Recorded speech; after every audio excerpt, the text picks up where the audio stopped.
Planning Commission with some opening statements. Here we go.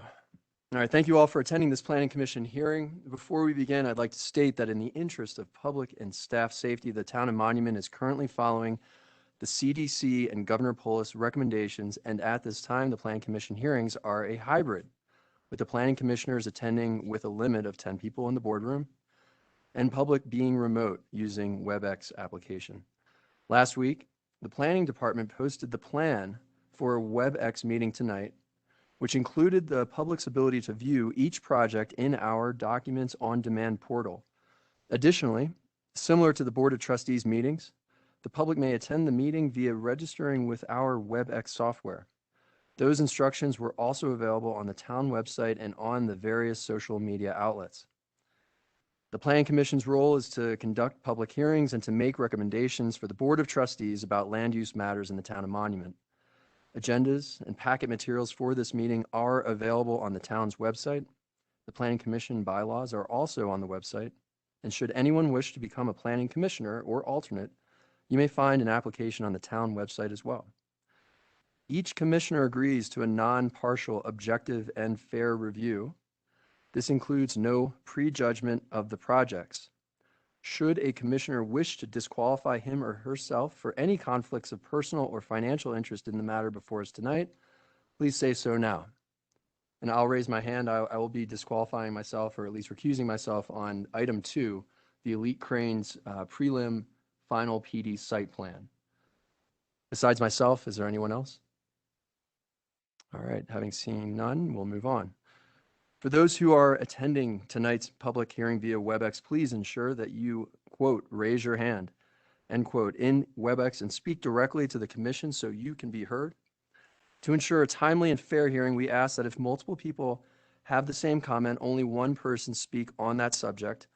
And I will if there are many, I will limit to 3 minutes per person on comment. Once the public hearing portion is closed, the applicant or staff will be offered an opportunity to provide rebuttal. I will then close the public comment session, and the commission may ask additional questions at this time and discuss the proposal. Thank you. This concludes the introduction, and we will begin with a roll call from planning staff. Chairman Chris Wilhelmy. Here.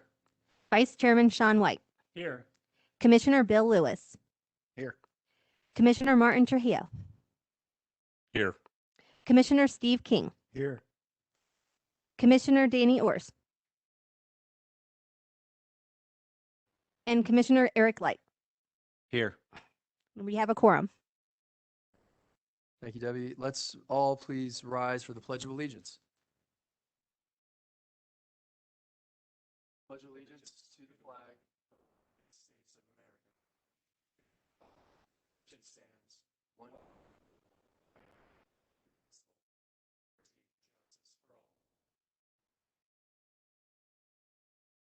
All right, thank you, everyone. We'll move into the fourth item tonight, a request for approval of the prior Planning Commission meeting minutes. Do I hear a motion from any commissioner? I'll move that we approve the meeting or the minutes from the last meeting. Second the motion. Debbie? Yep. Commissioner Eric Light. Approved. Commissioner Danny Ors. Commissioner Steve King. Yes. Commissioner Martin Trujillo. Yes. Commissioner Bill Lewis. Yes. Vice Chairman Sean White. Yes. And Chairman Chris Wilhelmy. Yes. All right, thank you. We'll go into our public hearings and recommendations. The first being the Monument Industrial Park final plat, and we'll start with a presentation by planning staff.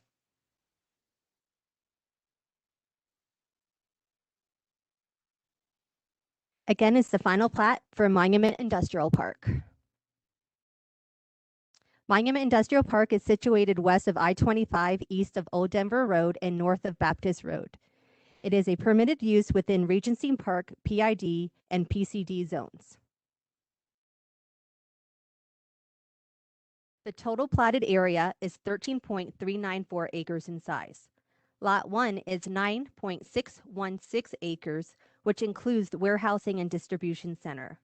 Lot 2 is 1.379 acres, which includes the detention pond. And there are two right-of-ways, Terrazzo Drive, which is 1.379 acres, and La Campanana Drive, which is 1.020 acres. The plat is consistent with the proposed Monument Industrial Park final site plan. All applicable code standards are met. And staff recommends approval of the final plat for Monument Industrial Park based on the staff report findings that the proposed development complies with all standards and criteria for approval. Next, Andrea Barlow with NES will be presenting her portion of tonight's presentation for Monument Industrial Park. Thank you, everybody. Andrea Barlow with NES. Before I start, I'd like to introduce Curtis Gibson. He's on the web remotely, and he represents the developer and would like to say a few words just to explain who they are and where they come from first before I do a very brief, equally brief presentation. Yes, good evening, Commission. I appreciate your time this evening. Just wanted to introduce ourselves. We're two family offices based out of Wichita, Kansas. Do quite a bit of development work. We're long-term holders. We like to build quality Class A product and hold it in portfolio. And thank you for your consideration this evening. Thank you, Curtis. And with that, I will do, like I say, a brief presentation. I'm just going to talk a little bit more about the existing zoning and just show you a few images of what's being proposed, even though this isn't the site development plan, it is just the final plat. So as Debbie noted, the site location is just north of the Valero gas station, east of Santa Fe Park, which is the project that you considered last year and was approved for industrial and commercial development, and west of the highway. So as you can see, the area is part of a much larger PID zoning, Regency PID zoning, and then just the kind of southwest tip of the site is zoned PCD in Regency Park. And just to kind of highlight some of the zoning parameters for those zones, the proposed use is a warehouse distribution center, and the warehouse and office warehouses are permitted use in both the PID and PCD zoning. The maximum building height in the PID zone is 90 feet and PCD is 100 feet. And the way it's described is kind of it steps back. So the setbacks are 50 feet from the highway. So at the 50-foot point, there's a 30-foot height, and then you move back up to a point where you're 100 feet back into the site, which allows the full height that's allowed in the zoning. And that's kind of described under the setbacks there to I-25 arterials and collectors. And then the side and rear setbacks for each lot are determined with the site plan. So this is the plat Debbie described, the different lots. So there's one main lot for the actual main part of the development, then a second lot, which is the proposed detention pond for the development in the southeast corner. The main access will be off Terrazzo Road, which comes from Baptist Road to the south. And then there will be a secondary access via La Campana Drive, which goes to the west and accesses off Old Denver Road. And they are access points that were approved with the Santa Fe Park plan that you saw last year. Okay, try that again. There you go. So this is a site plan. So it's changed orientation. So the highway is on the north part of the slide, and Terrazzo Drive is on the south part of the slide. It's a warehouse building of 136,000 square feet. It will be subdivided into about five or six individual facilities to be rented out to different operators. Parking is focused on the front of the site, adjacent what is considered the front adjacent to I-25. So the building will be facing I-25, and the service area and loading area will be kind of internalized and accessed off of Terrazzo Drive. And then you can see the detention pond there on the southwest corner, beg your pardon. And then just a couple of images to show you, while I mentioned that the height of the allowance in the zone is 90 to 100 feet, these buildings will be probably just a little under 40 feet high. They're not intended to maximize the height of the buildings. The architecture is, for a warehouse distribution center, is quite, it's got some articulation to it, and the colors are intended to be the earth tones that the that is preferred in the monument area, and landscaping was shown on the previous plan and will be provided along I-25 and around the site. And that's just to give you an idea of what's been proposed, but it's just really just the plat that is here for consideration this evening. And with that, I'm happy to answer any questions. Thank you. And just before we get into the questions, our next point is public comments on this project. And I don't believe, well, I think we do maybe have members of the public. No, okay. So I'll turn to Drew for any public comments that he sees.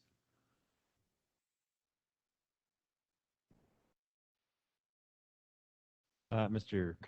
Chairman, at this time, we have no hands. All right. Thank you. And we'll just give it a moment. I know I tend to go a little fast. We'll just see if anyone else, is anyone online on the public side anyway? Okay. Okay. I'll just give a few more. There we go.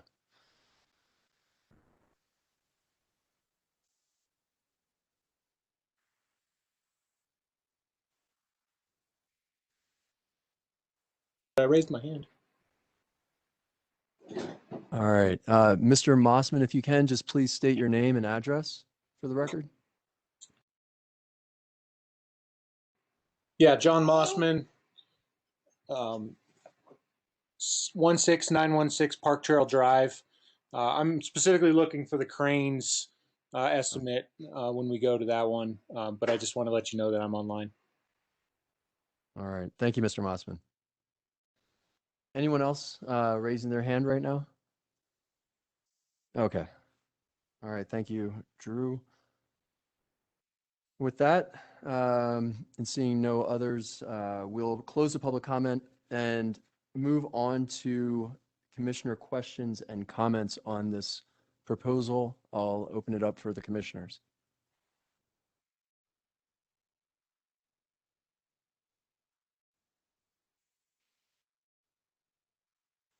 Good evening. Made my journey worthwhile. Thank you. I really just have one question. I see on the plan there's an electrical easement that's to be vacated. And my question is whether that is in use or if that's going to infringe on any future development. The utilities are all being redirected with the development. So some easements are being vacated and they are being redirected around the edge of the development in existing easements, but primarily on the eastern side of the property. So they will be vacated and realigned. Okay. And staff, is the entirety of that outside of this plat, is the entirety of that easement going to be vacated?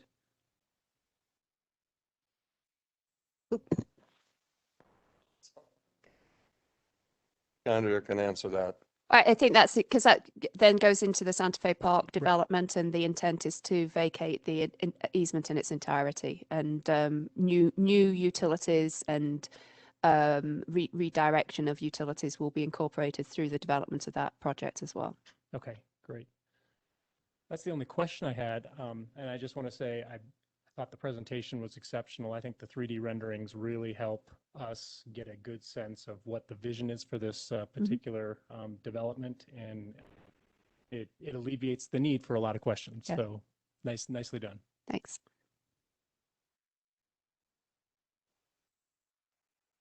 In the comprehensive plan, you had stated, the industrial park and the use and stuff. One of the main community visions here says, new development should add to, not distract from, the quality of life and natural features cherished by the monument citizens. Mm-hmm.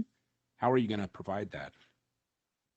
Well, the site doesn't have currently any natural features to preserve, so we are just developing what's a relatively flat site, which has been zoned for industrial or since the 80s. So it is an allowed use on the site, and the height is not maximum height for the zoning, and so it's a height that's compatible with preserving views of the mountains from the highway, and that's one of the objectives of the comprehensive plan, and we feel that that has been achieved with this height that's been proposed, and also the articulation of the building as well has provided some relief on the architecture, and it's not just one mass of building. And I thank you for your answer. I think one of the, I guess, as a citizen of Monument, and I'm driving, across the boundary from Monument to Castle Rock, the pristine that we have within the mountains that we get to see and things along that lines, I guess, how in this development are we going to prevent the grotesque aspect of many buildings in this corridor that is going to strip us of our natural resource, which is the beauty of Monument, our small town feel? And I'm just asking that as a citizen, as a commissioner, and seeing how with this plan, is it going to be comprehensive enough to make sure that we don't run into this problem at a later date when it becomes formal and being built? Well, this is the formal plan. I mean, this is the process, and this is the plan that's been proposed. And I think I presented. I mean, I'm not really understanding the question. There's going to be no future opportunity to do anything else. This is the plan that is being proposed currently. Okay. And this whole area is planned for fairly substantial industrial related developments, and you are going to be seeing more of the similar type of buildings. And with the town's landscape code and the architectural standards that are in the PID zoning in particular, they lead to making sure that there's some articulation in the buildings and the landscaping is appropriate.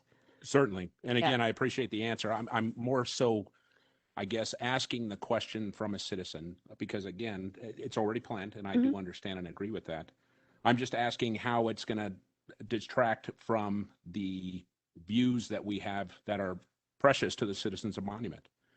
Well, currently along that section of I-25, the views are fairly uninterrupted because the land is vacant, but it's always been zoned for that use. Mm-hmm. So there should not be an expectation that land and that impression of Monument is going to remain as is right now. It is going to change, and there is going to be development there.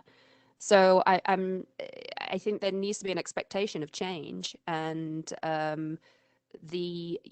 nobody owns the view, and this development is within the limits of the zoning that's been in place for 40 odd years. So certainly, no, yeah. And I completely understand what you're getting at. You're absolutely right. Everything is in there that identifies the plan is complete, and I completely agree with that.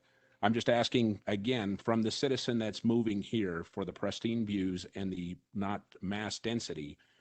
Everything that you provided, it does meet the requirements to be the Planning Commission. Mm-hmm. Again, I'm just wanting to know what other variables could they possibly have, or do you possibly have in mind, other than what's presented to preserve Monument, that small town feel that we're going for here? Well, I think the reality is in this section of I-25 between Baptist Road and 105, there is going to be significant change in the perception of Monument over the next few years, because the area is going to develop in the way it has been planned to develop for like I say, for many years. That development is actually starting to take shape and moving forward. So the small town feel is not really going to apply to the I-25 corridor.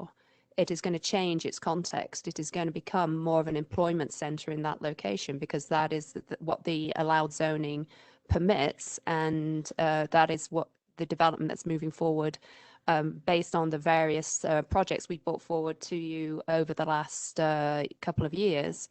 The character of that area is going to change, and the small town character in the context of the town center and the residential is probably still going to stay pretty much the same due to the limits of the town of Monuments boundaries.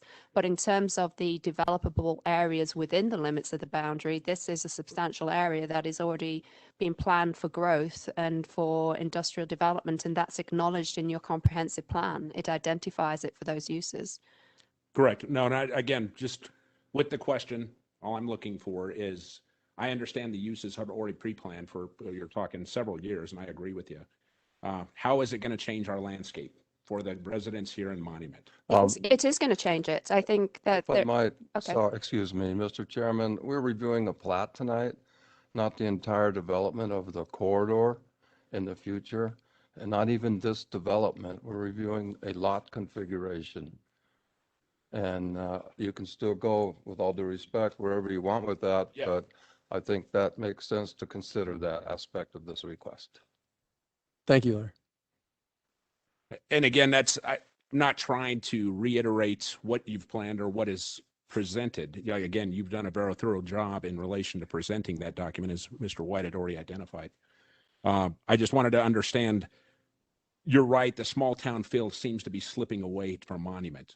And it's been pre-planned, I understand, but I think the charge is under us as commissioners to ask these questions for the citizens, and the amount of people that are watching these video podcasts after it's over. If we don't ask the questions, it leaves us, open to, well, I would have asked it, or why didn't we ask it? And you're right, you've already done the job for the last 40 years in planning this. The landowner has the right to do so. It's just, how would this development keep Monument that small town feel? How would it? And I'm just presenting the question. You can't answer it because you're absolutely right. We are growing. Mm-hmm. Planning commissioners are here, but it needs to be questioned every time somebody brings something into this town, because that's why I bought a house here. Yeah. And it becomes very personal in that relation. So, but I think it's more to do with scale Yes, of ma'am. development, rather than the permitted uses and the type of uses. What is being proposed here is of a reasonable scale in terms of the allowed heights and so on. And that is a challenge that you have, is that there are the permitted heights in these zones are fairly substantial. And with the existing zoning, we are proposing to we're not proposing to change the height because it's existing zoning, but we are proposing a height that is more compatible with protecting views to the mountains, and also is a standard height for a warehouse development as well. So yes, ma'am. No, and for that, I thank you. Again, that answers my question that I was etching to. Again, just take it passionately on behalf of the citizens of Monument. So thank you very much. Thank you, Commissioner Trillo. I think just butting off that, is the as upper horizontal there, that is adjacent to I-25? yes. And so I guess possibly, has there been, I see some vegetation there. I know it's a way to get creative with either like berms or trees. Is there any consideration for, we saw the view and I appreciate those renderings. You're driving down 25, on your right, guess what you see? These buildings, which is what it is.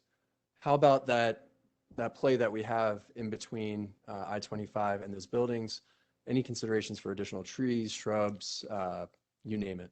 We have addressed the landscape requirements of the code with the landscape plan that we presented. The challenges we have on that strip is that's where all the utilities are. Right. Including water lines, electric lines, sanitary sewer lines, and so on. So there's a limit to the tree planting, but there are certainly shrubs and what have you that we can put in there. And the building is set back from I-25 over 100 feet. So we have the parking on that side to kind of provide a greater setback to the building. Okay. And I appreciate that. And I think that helps for sure. Again, you're driving down 125 and what do you see on your right? Yeah. More mountain than you do tree. And Sorry, than you do buildings. Screen the Valero gas station as well. Yeah, that's something, isn't it? Yes. And that's like what we're trying not to reproduce. Yes, exactly. Exactly. We've got some landscaping there that will help screen that. So. Yes. I think that's all I have. Again, I appreciate the renderings as well. That is extremely helpful. The only comment I have, and I like the small town feel and we want to keep as much, but I think we have to remember our comprehensive plan also encourages commercial and industrial development that will increase our tax base. And so it's a hard balance to do both, but I think we do need to keep that in mind as we're looking at these various projects. I've got a quick question actually, and I apologize if this has been finalized or whatever, because I've missed a couple meetings for a specific illness named COVID. Where are we at on the Santa Fe Trail relocation? That's not a part of this project right now. We can discuss that at the end.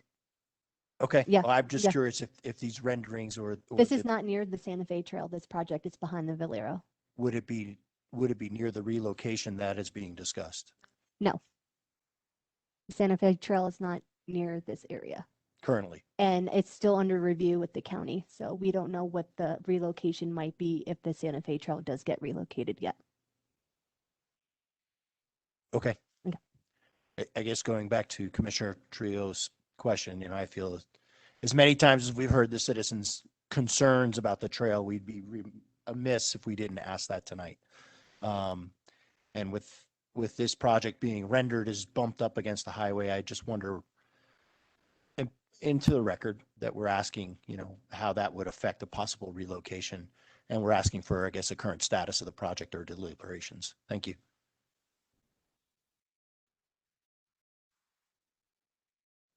Anyone else? Any other commissioners? Okay. All right. With that, let's move to the final point on this presentation. So do we have any motions to consider? Would anyone like to present a motion on this plan? I move that the Planning Commission recommend approval of Monument Industrial Park final plat based on the staff report findings that the proposed development complies with all standards and criteria for approval. Do we have I second.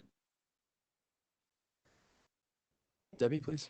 Commissioner Bill Lewis, Yes. Commissioner Martin Trujillo, Yes. Commissioner Danny Orrs, Commissioner Eric Light, Yes. Vice Chairman Sean White, Yes. and Chairman Chris Wilhelmi. Yes. Oh, and Commissioner Steve King, I'm sorry. Yes.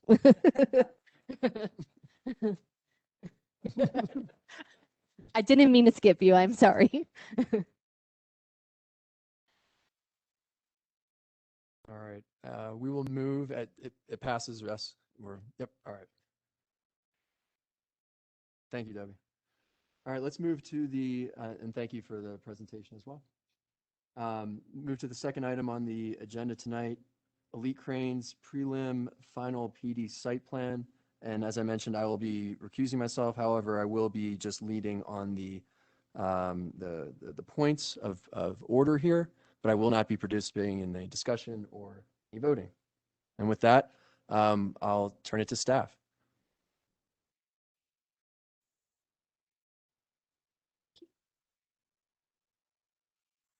Again, this is a request for Elite Cranes Shop Office Storage Rezone and Planned Development Preliminary PD Site Plan.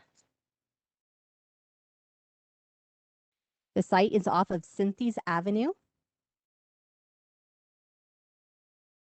The actual site is 940 Cynthia's Avenue.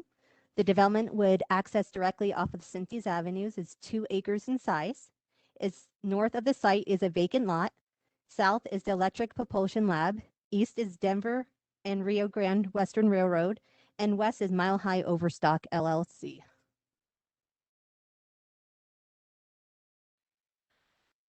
The rezone from PID to PD. The purpose for this zone change was not a choice, but a requirement of the town's municipal code, which indicates that a property subject to a previously approved PD, which indicates PCD and PID that has not been platted and for which a certificate of occupancy has not been issued, shall be rezoned to a PD at no cost to the applicant.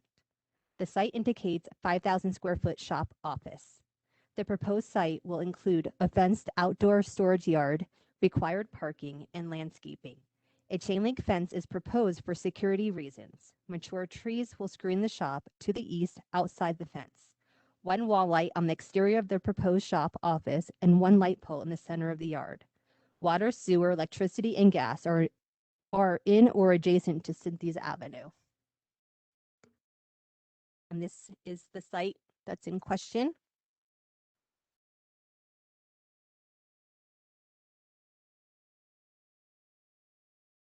The comprehensive plan's future land use map shows this site as light industrial.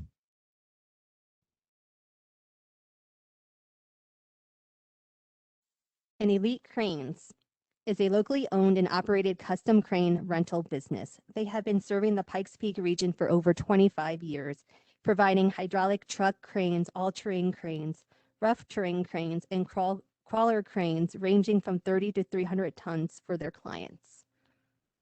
And here's examples of the cranes that they use, that they rent out and use.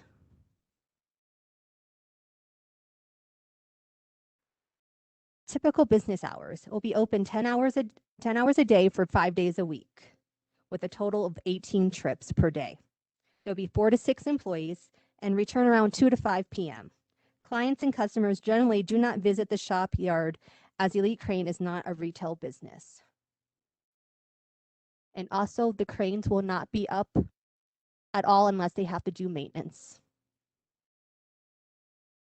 Here's an example of what the shop elevations will be looking like, and which is similar to, have you seen earlier what ABC Landscaping and Redline Pipeline will be similar to that type of shop. And here's the referrals who reviewed and commented on the project. And staff recommends approval of Elite Crane's shop office storage rezone and preliminary PD site plan based on the staff report findings that all the proposed development complies with all standards and criteria for approval. And Stacy and Sam Laurie, who is owners of Elite Cranes, are here to answer any questions and to introduce themselves.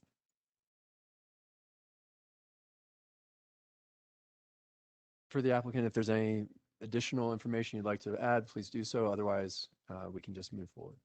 Your choice.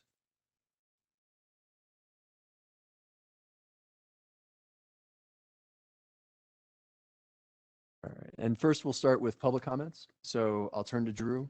If there's anyone online, I believe we had a Mr. Mossman previously. Anyone else that may be raising their hand at this time? It's time for public comments. Thank you, Drew.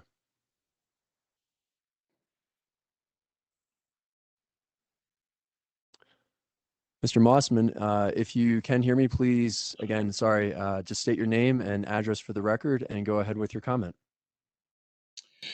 Yeah, John Mossman. My address is 16916 Park Trail Drive. So specifically, if you can go back to your detailed site plan, my house is literally right across the train tracks. So that corner house you see at the kind of half roundabout turnout there, just to the north of that, that is my house. And so essentially what we're looking at is the closest thing currently to us is the electric propulsion lab, and it's probably 300 meters away. And it looks to me like the site you're proposing is going to be right on, immediately on the other side of the train tracks, which is going to change that to approximately 100 meters now from our house. So I think what I heard in the site plan proposal there was, at a minimum, there's going to be trees screening us between those of us in this residential area here to the east from the building. I'd be curious to know how much of that foliage are you going to put in that's going to screen that? Is it going to be 2 or 3 trees, and I'm going to still see most of the building? I also understand that in general, you're not a retail store, so you're not going to have a lot of traffic other than, you know, your cranes that you're loading to send out and return. And the cranes are also not going to be upright unless you're doing maintenance. So, I mean, how often is that you're doing maintenance? You know, how often throughout the week am I going to be looking out the window and seeing a crane in the air blocking my view of the mountains. Over. Thank you, Mr. Mossman. And just for a point of order, so the applicant knows, what we'll do is we'll go through every public comment, and then you'll have the opportunity to rebut. So just, again, kind of just keep note of some of the comments, and then we'll get through these, okay? All right. Thank you, Mr. Mossman. Drew, is there anyone else online for public comment?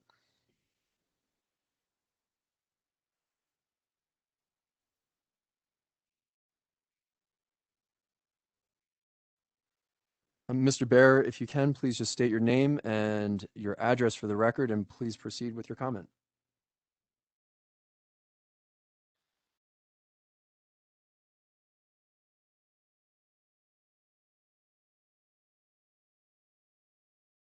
Mr. Bear?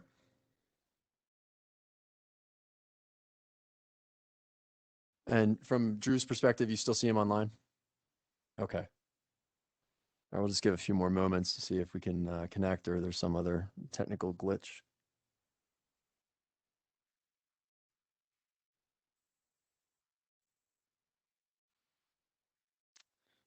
All right, Mr. Bear, can you hear me? If you can, please just let me know.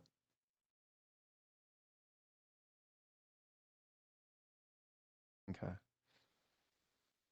Yeah, so what we'll do is we'll reserve time for Mr. Bear if he pops in. We'll go back to it, but just for right now, if there's any other public. Okay. All right. Thank you, Drew. Okay. And as I mentioned, if there is a rebuttal or any comments that the applicant would like to make to Mr. Mossman's comments, please feel free now.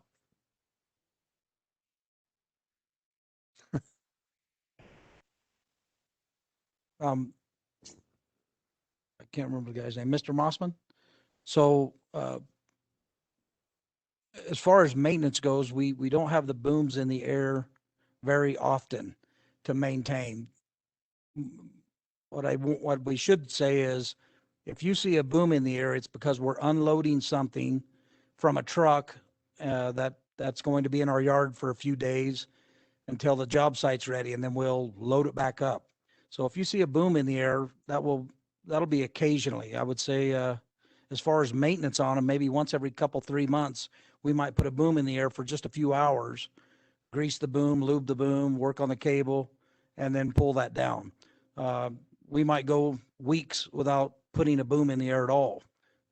So the cranes are all folded up in the travel position all the time, unless we're actually maintaining them or using them. And there will be an occasion, and it's in our plan, where we actually do use the cranes in our yard to offload something or reload something. Typically, that's a very short process, an hour or two max usually, 1 or 2 pieces. And that's during working hours.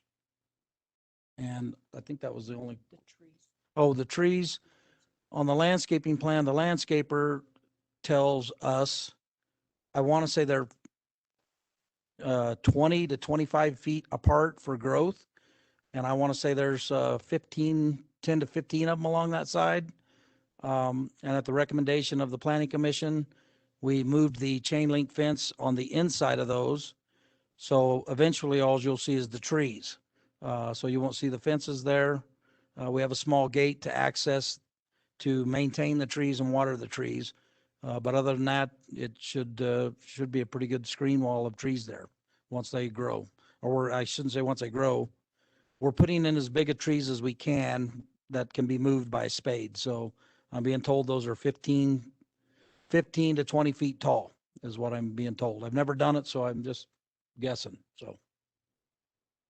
All right, thank you. And we'll avoid some of the ping pong that it seems to be coming with this, but we'll just check one more time online for Mr. Bear if he has a hand up and a comment to make.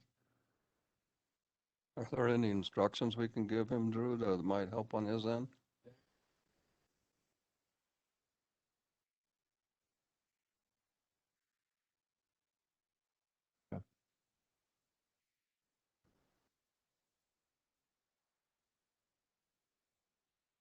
Okay, Mr. Bear, if you can hear me, please speak now.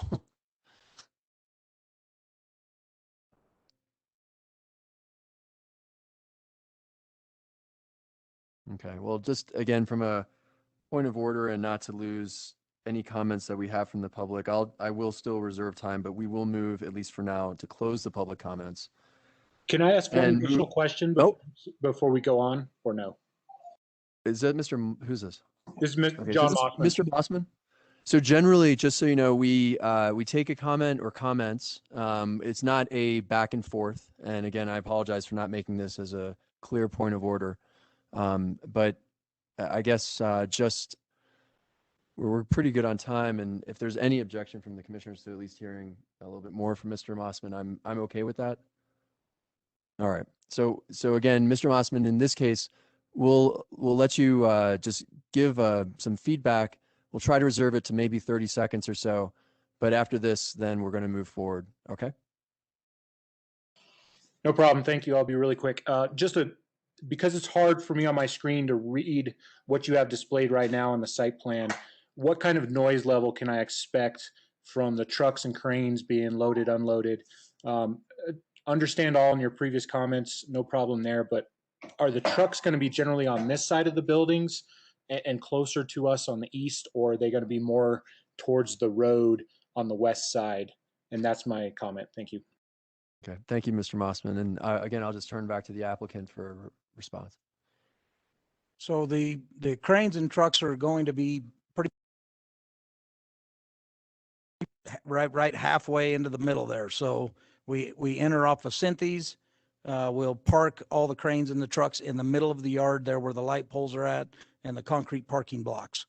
There shouldn't be anything back, or won't be anything back towards those trees unless it's just a trailer or something like that parked in there or something for storage. All the live equipment will be in the middle of the yard. And as far as noise, I'm not sure you're going to hear anything. I mean, these are diesel engines.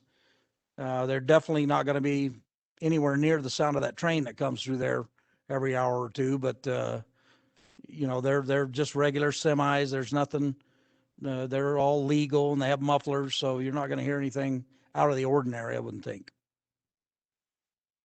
Sorry. Thank you. And just a final, right before I close the public comment, anyone else, Drew, that you see ready to make a comment?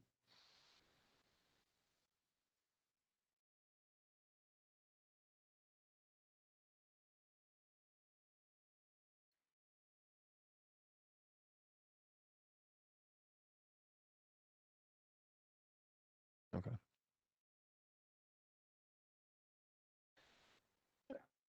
Yeah, is there a chat or something that he can type in per se? Okay. Right. So here's what we'll do. We'll move forward. We'll close the public comments. Drew, I'll come back to you to see if anything's been entered in the chat. We'll do one more check for Mr. Bear, but we'll move on at this point, okay? Okay.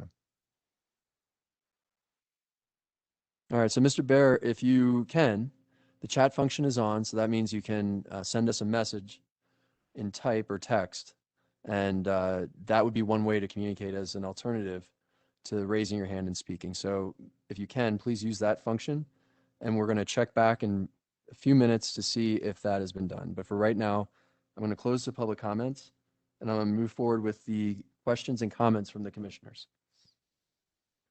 I'll go ahead and start. So I just want to, this is really for staff, and this is just for the public that's online. So on Cynthies, on the east side, there's a series of lots that are there, and those are already subdivided, correct? Yes, and Yeah. they recently replatted this area as well. And that area is zoned for this type of use. Right Yes, now, it's right? planned industrial development. And the main reason that this project is in here is because everything basically comes through us, even if it's a permitted use. And that, and also to change the zoning to the current zoning, correct? Correct. Okay. I just wanted to just make that clear to people that are online. I have a question, and this also probably goes to staff. Looking at that on my phone, just kind of looking at maps and stuff, are the roads there able to handle the size of trucks that these cranes are? Yes. Because it's not going to need any sort of improvement or anything like that. No. Okay, that was my main concern. I know back in that area, some of the roads are smaller and that sort of thing. I just wanted to make sure that it could That's handle. one of the main reasons they chose this area too. Okay, So they can yeah, get in and 'cause out easily. I've seen those trucks. They Yeah. really impress me, but they also, Yeah. they're kind of heavy. Yeah. On the same lines, I've got a question. So what is the ingress egress? You're going to use Second Street is my assumption to get to the highway? Yes, so we'll come right down Second Street, across the tracks, and turn left there at Monument Lake on the truck route. That's the truck route that goes to Cynthia's. And then I've been told, maybe I'm speaking out of line, but there's a new road or bridge that's tying into Baptist Road that's coming from Cynthia's that cuts south to Baptist Road eventually. And I was told that that is going to be a truck route as well. So we might utilize that one. I mean, it doesn't matter to us. We fuel in Monument, so we fuel up by the Safeway at the truck stop there. You know, we try to do as much business as Monument as we can because we live up here. So, you know, heading through downtown won't be that big of a deal. I mean, these cranes, they look big, but they're very similar to a semi, a school bus. Not all of them are big. So some of them are the size of a trash truck, you know, really a school bus. So I guess I think most of our concerns is on the 300-ton side of it. I mean, how many are we talking? Well, so some of those cranes are pieces of cranes. So they come with lots of trucks and we put those together so they don't look like that going down the road. Some of the big ones that you saw, they get hauled to the job site with several loads and get built. So what would you project the largest truck going down Second Street is going to be? it'd be about the size of a semi, about 70 feet long. About the same weight? The difference is semi is about 8'6" wide. Some of our cranes are 10 feet wide. So still street legal and everything. They're just a little wider. So. Okay, and so I guess the question, maybe just for the record or for staff, going back to the road, you know, you made a pretty compelling case as I was reading your application about, you know, using recycled material because asphalt is not conducive, but yet we're going to have a constant flow, not just a once in a while flow down the older street here. I understand we do a traffic study, but we have looked at that to support the weight on a regular basis.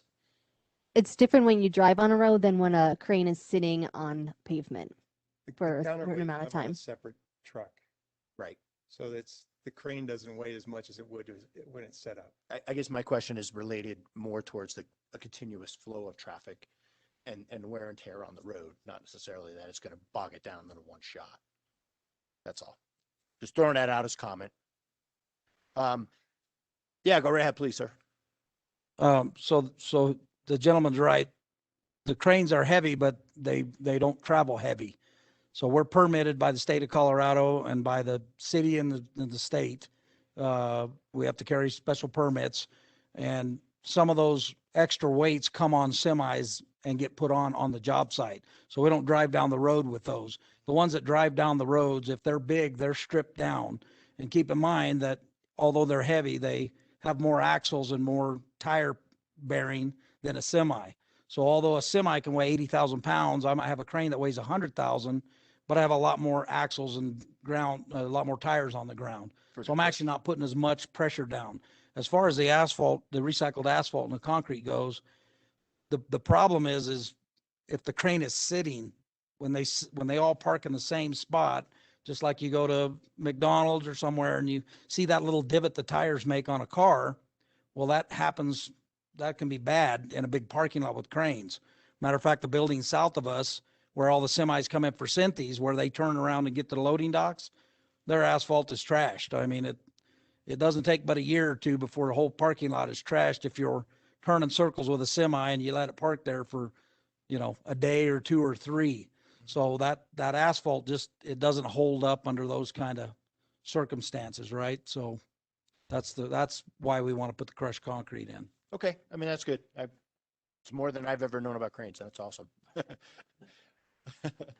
So I just have one other quick comment. As I was reading the application, and just a suggestion going forward, it's described a few times in the application as you guys being a small crane rental business. I would argue you're a rental business or a rental, right, but you're a small business. I just think those need to be worked a little bit differently because it was confusing. At first, I'm like, okay, are they renting small cranes? And then I pulled your website up. I'm like, that's not a small crane.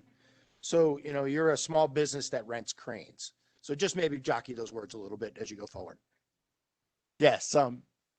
I just found it was just weird. And then when I pulled the website up, I was like, okay, that doesn't match at all. So anyway, thank you very much. Real quick, concerning the individual, Mr. Mulberry, that just spoke on behalf of the citizens here in Monument, he had addressed the aspect of the crane being extended. You had mentioned that obviously it was during the offloading times. How often would a truck pull up, let's say in an average week, that you would see a semi pull up and your boom would actually be fully extended to offload or onload a truck? How many times would you see that boom going up in a week, average?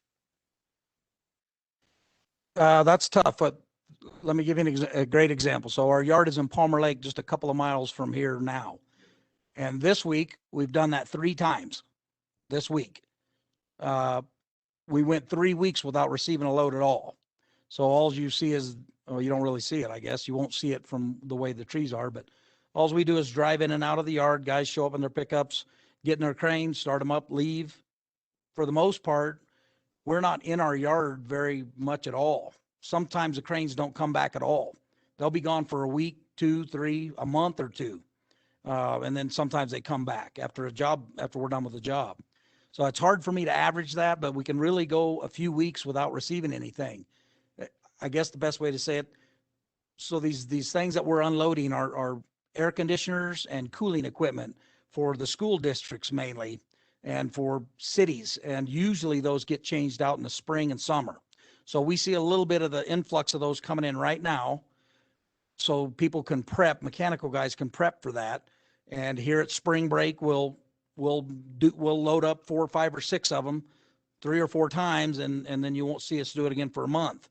And then in the summer, right before school's out, of course, it's different now with the coronavirus, but when school gets out, then we have a big rush on these mechanical units.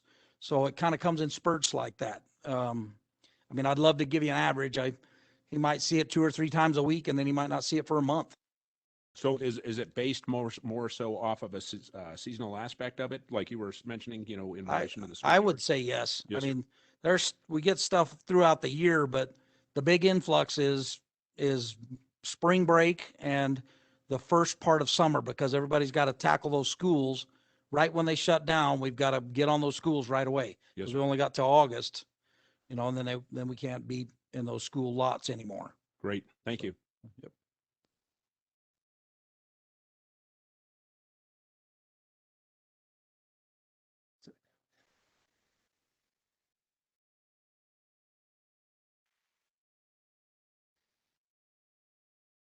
I'm just going to be sharing Robert Baer's message that I So received. just we'll reopen the public comment real quick. And Drew, if you can, are you going to read the message? Awesome. Okay, go for it. So the citizen provided a public comment wanting to know about leaving the trees that are existing in that area up against the tracks. And they were also wanting to know about light pollution, saying that there's already a fair amount of light pollution from some of the surrounding areas. So those were the 2 main comments that they provided. And thank you. Drew, just to close this out, was that the comment from Mr. Baer, as far as you can tell? Okay. Perfect. Thank you. All right, I'll just give the applicant one opportunity to answer those 2 points and move on. As far as the trees go, the trees that we're planting will be actually closer to the railroad tracks than the existing trees now. The trees now are probably upwards of 20, 30 feet off the property line. We will be pushing those trees closer to the residents than they are existing now. So that's the trees. What was the other one? Oh, the lights. Our first in our first submittal, we submitted the light package and it was turned back. I don't know by who, and they were questioning the dark sky thing with the lights. So we went back to the electrician and got a different type of light for the wall mount that meets the code as far as the dark light, dark sky meeting or whatever it is. Or so I know that they point directly down, so there's no side lighting and stuff like that. So, and I'm thinking, I don't know if that's an extra, but I guess we never talked about it. I don't think we're going to have these lights on all the time. We'll probably have motion detectors on them. We might have the front facing lights, front meaning Cynthia's Avenue side, where we enter on. I don't really have an intention to keep those lights on in the back. We really don't have an intention to do that. We'll have a fence there, so I'm not too concerned about that, but they'll probably be on a motion detector. All right, thank you. With that, we'll close the public comments portion, and if the commissioners have anything else to add, please do so now. I just wanted to, with the unloading with the crane, I imagine, I'm picturing this, you're offloading a semi truck, so it's not like you're using the largest crane that you have that's going up, way up in the air. You're looking at maybe 20 feet to get an air conditioner unit off of a flatbed semi. So but either way, it's a fairly quick process, and it's not the big crane. It's, you're just offloading a truck. So I wanted to put that out there for the residents that are watching that are around that area, that when you're offloading an air conditioning, it's not the large crane. It's not up for a long time. That helps. All right, thank you.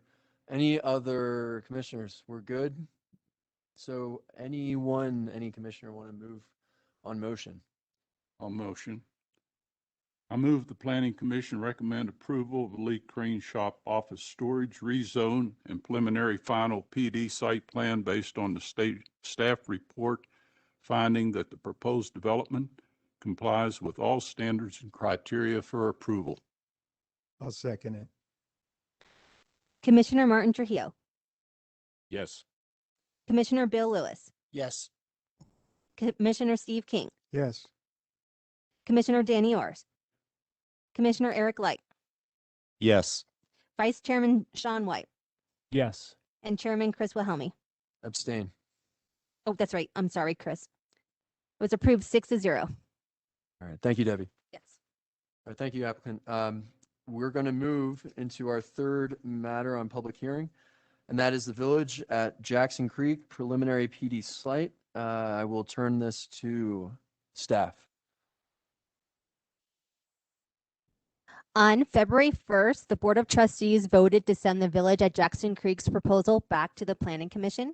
The board had 4 options: to approve with conditions, deny, or ask the applicant to bring the proposal back to the Planning Commission. The board felt the applicant needed to present their changes to the board, to the Planning Commission, to the Planning Commission, because the changes were based on the Planning Commission's concerns from the January 13th hearing. Town staff approves the changes the applicant has made to the Village at Jackson Creek's preliminary PD site plan. We believe that rezoning the site from Regency Park planned industrial development to mixed-use development in a planned development zone complements the comprehensive plan and the small town feel. We feel that the applicant has addressed the Planning Commission's concerns from the January 13th hearing. Therefore, staff recommends approval of Village at Jackson Creek's preliminary PD site plan and rezone based on the staff report findings that the proposed development complies with all standards and criteria for approval. Next, Brett Benke from representing Creekside Developers will now represent the changes made to Village at Jackson Creek's preliminary PD site plan.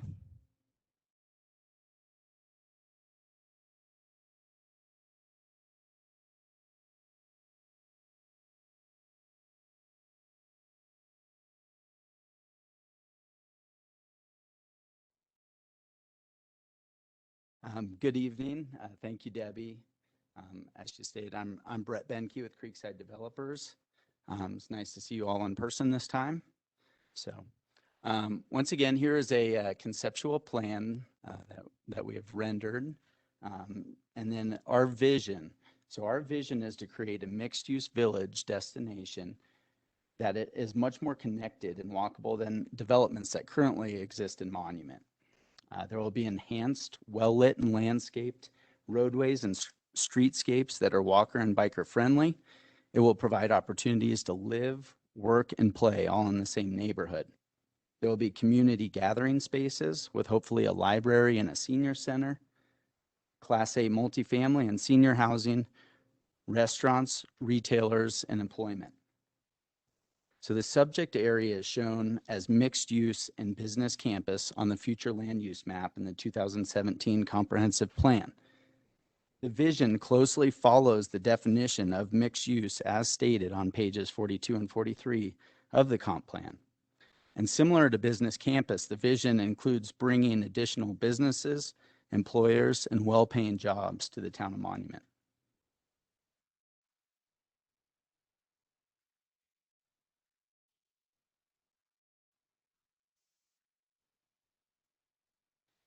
Okay, so some of the changes that we have made since, well, these are the changes that we've made since we last met. So in regards to density, we have revised the preliminary PD site plan to limit multifamily housing density not to exceed 20 units per acre. That is down from the 32 units per acre previously presented. So 20 units per acre matches the maximum allowable density in a planned multi-use development, a PMD zone.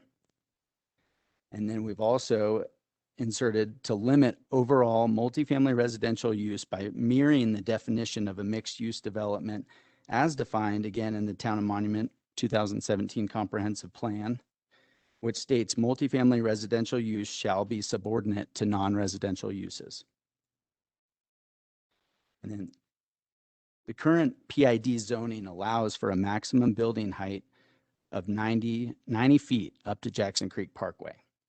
So to address concerns about building heights, we have reduced the allowable building height in this area from 90 feet height to 75 feet for any buildings in the zone which are within 600 feet of the I-25 right-of-way. And the 600 feet is approximately the area that's shown on the preliminary PD as the westerly roundabout. And then from 90 feet to 50 feet for any buildings within the zone which are more than 600 feet of the I-25 right-of-way. And just for reference, Jackson Creek Parkway is approximately 2,000 feet from I-25. And then just to show how this stacks up to other projects that are recently have been approved, for example, Connexus Phase 2 and 3 sketch plan allows for a 90-foot height maximum. Santa Fe Park allows for a 90-foot height maximum. Falcon Commerce Center allows for a 100-foot height maximum. So we are well underneath those building height maximums. So I'm very excited to be a part of this project, and I hope you guys agree that it will be a fun and valuable addition to the community. So thank you for your time and consideration. I'm happy to answer any questions, and here's another rendering.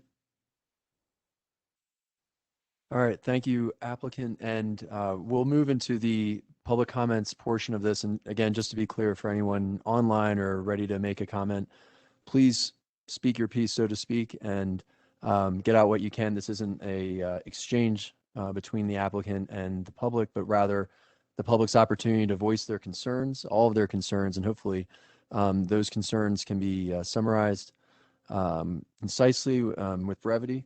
But please, if we have anything we want to hear. So I'll turn to Drew. And if Drew sees anyone online, please let us know.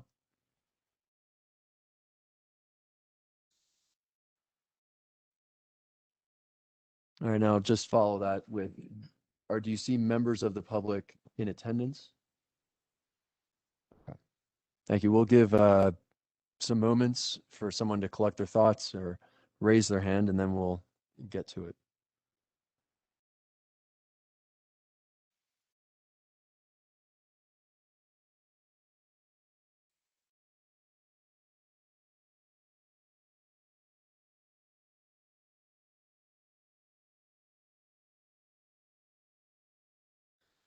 All right, Drew, I'll turn back to you. Any raised hands? Okay, thank you. So we'll move forward. We'll close the public comments portion, and we will now turn to the commissioners for questions and comments. Please. I'm happy to start.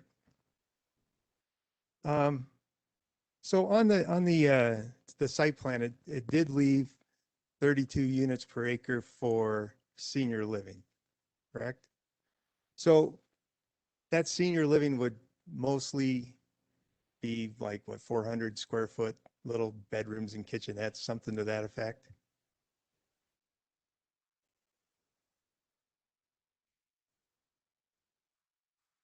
Maybe a 900 square foot, 2-bedroom units.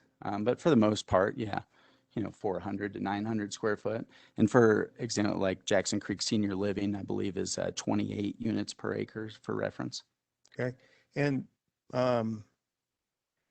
those buildings would be approximately the same height as the Jackson Creek one? Yes, that would be how we would envision it. Jackson Creek Senior Living is, I believe, 45 feet in height. And approximately how many acres do you think that you would use for something like that? Jackson Creek's on 6.5 acres. At this point in time, I don't know that the area deems another project of that size, but I could see something similar if it warrants it.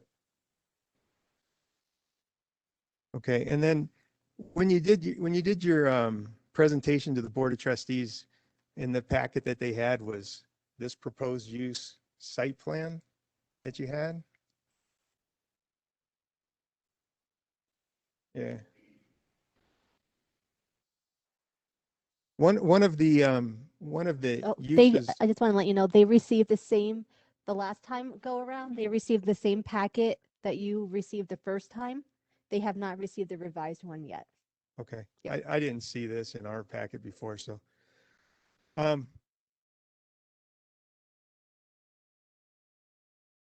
Sorry, now I can see what you're showing me. That was not in the packet. They preferred to show it in their presentation that night.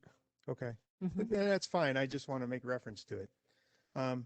So one of the things that are on there is Area A says CVS. Is that a done deal? Do you have a letter of intent for that?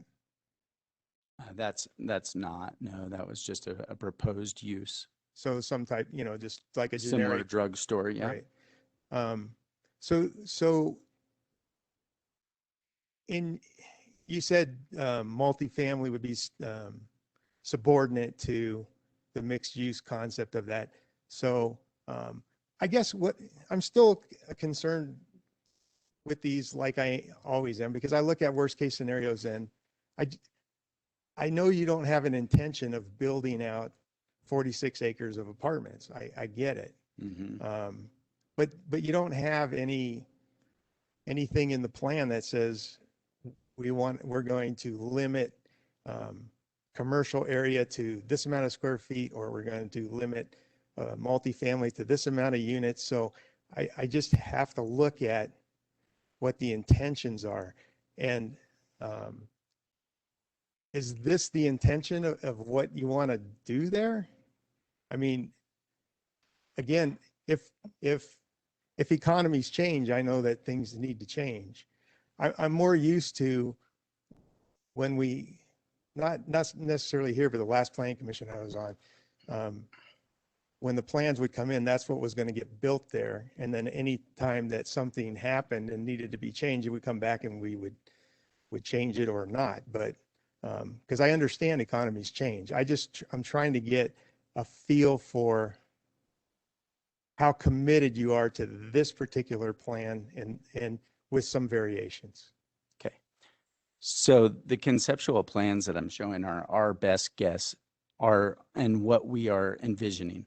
So what I can tell you that we are working on is we're in conversations with the library about doing a library in Monument and closing their other library location, and then doing a civic space along with this, potentially with, like an amphitheater and some other like community gathering spaces and so forth. It'd be a great place to, you know, have a farmer's market on this side of town. I believe there's one in downtown Monument, but I think it'd be great to have additional community gathering spaces on this side, to have, you know, to enhance the small town feel, a small town, you know, within a small town.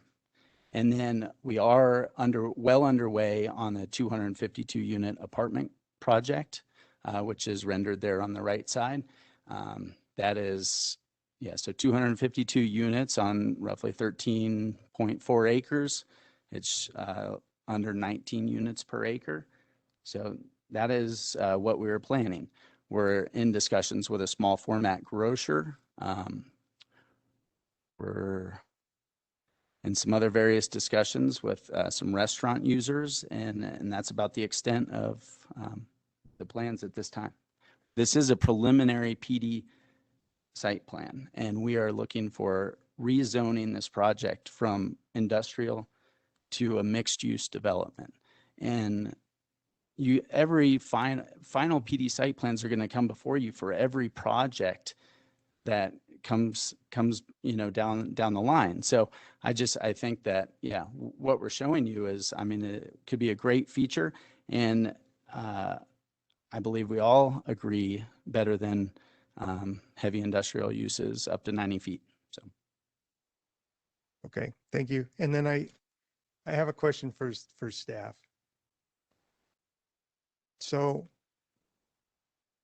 with what the consultant is putting together for our rezone, or for our rewrite for the zoning for Town of Monument, for the Regency Park Overlay District in particular, one of the recommendations that he had on there was that the setback from Jackson Creek Parkway be 25 feet, and the building stepped up starting at 30 feet, and then each 10 foot into the property from the setback, that the building height can go up an additional 10 feet up to the maximum allowed.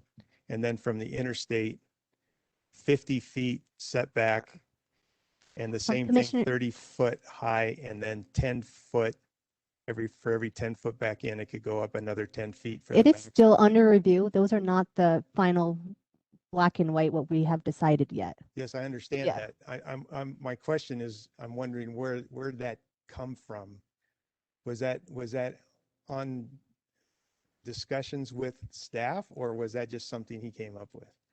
It was partly with staff and partly what he came up with, and we're having a meeting with him tomorrow to discuss this. Okay. Yep. And then, you know, I sent you that email, but do you have any input on that maximum height, on that question that I asked you about that, from what he was talking about? That didn't make any sense to me. For this particular project, or for the code rewrite? It's for the code rewrite, but it impacts this particular project because we can only talk about what our code is currently. If you have questions about what our code is currently, we could address that, but not no, what's but I proposed. understand, but we have a rezone here, so we have the ability to make changes on it. And I'm just trying to get a feel for what the intention is going to be, particularly along that corridor, because we have a lot of projects that are coming in here that are going to be in front of us before this code is done, maybe all of them even. No, code will be done by June, so I don't believe that will happen. But we're only talking about our current code right now for this project, not what's proposed, and that's not even final yet. So what's proposed currently, it's a 90 feet maximum, which was approved in an ordinance from 1988. Yeah, before Jackson Creek was Jackson Creek Parkway, it was considered Struthers Road. Right. So that's what we have to work with right now, and our applicant is willing to decrease that maximum building height to 75, I believe, right? 75 and 50 feet. I understand that, and I appreciate that, but he's also asking for multifamily, which is not currently zoned there. So it is a negotiation and a give and take. Yes. And if it's up to you how you feel about this project. Well, how I feel about it is partly to do with what the direction of the town is going to go with the rewrite. So that's why I'm asking the questions. We don't have a comment to say that right now because we're still working on it. So Okay. I can't give an answer. All right, thank you. But I can at the next, after we finish that chapter with the consultant. All right, thank you. That's all I have.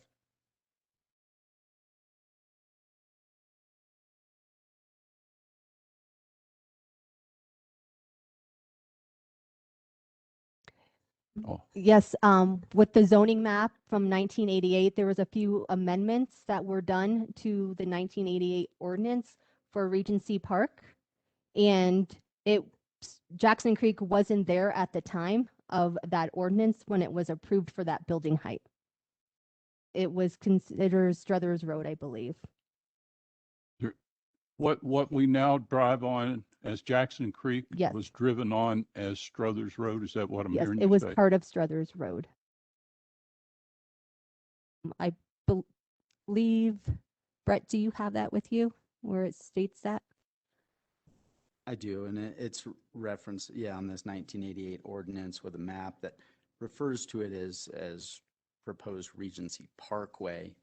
But in the Regency Park zoning code from 1988, it references it as Struthers Road. So Okay. It'd been nice if you all, I asked you that question, Larry, and you didn't come back and answer the question for me. So I did a heck of a lot of research I didn't need to do. So are you asking a question now? No, I asked you a question in the email. Was Several Jackson Creek questions. Parkway ever known as Struthers, and you didn't come back and answer the question to me? Correct. Thank you for not doing that.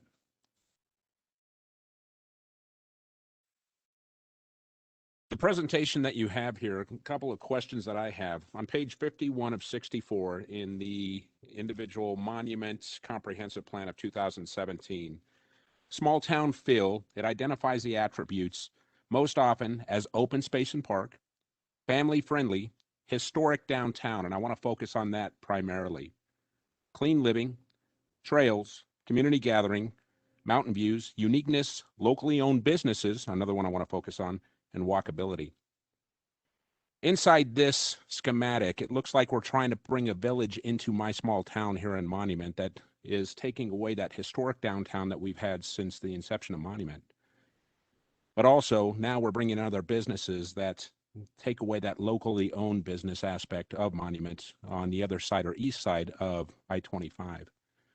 How do you plan to address those things, I guess, in this conceptual plan down the line to focus more on the town of Monument that basically provides these services within those small town business aspects of Monument? I mean, who's to say that we aren't searching for locally owned businesses? I mean, the Ferrari Films was a user that we were in discussions with, a locally owned business that unfortunately lost their contract with the DOD and had to close up shop. Freedom Express Car Wash is a locally owned business that we sold a lot to, and they're building their building right now. I guess who's to say that that's not what we're targeting, because we are. So I'm all for that. I'd love to see some more locally owned businesses. As for the downtown, I love downtown Monument, but why can't the people that live on the east side of Jackson Creek or the people that live on the west side go to another destination? It can't just all be focused on the west side of downtown Monument. We're not trying to take away from that. We're trying to give people another option. So, I mean, the other things, community gatherings, that is a big focus of ours. Mountain views, it's going to be pretty, it's going to be gorgeous. It's going to be, it's maintaining the mountain views. Family friendly and so forth. So I think it does hit on all of these aspects. There are, there's connectivity.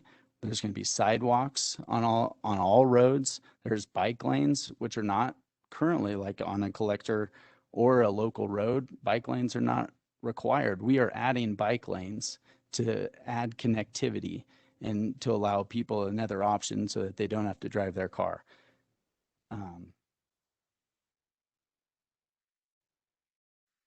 That's all for the moment. Okay, great. Thank you.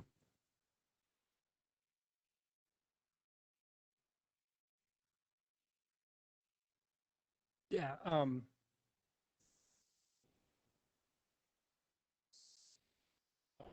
So looking at commercial center that is the future use in the just looking at the criteria, I'm just seeing that a lot of the descriptions that comprehensive plan is really is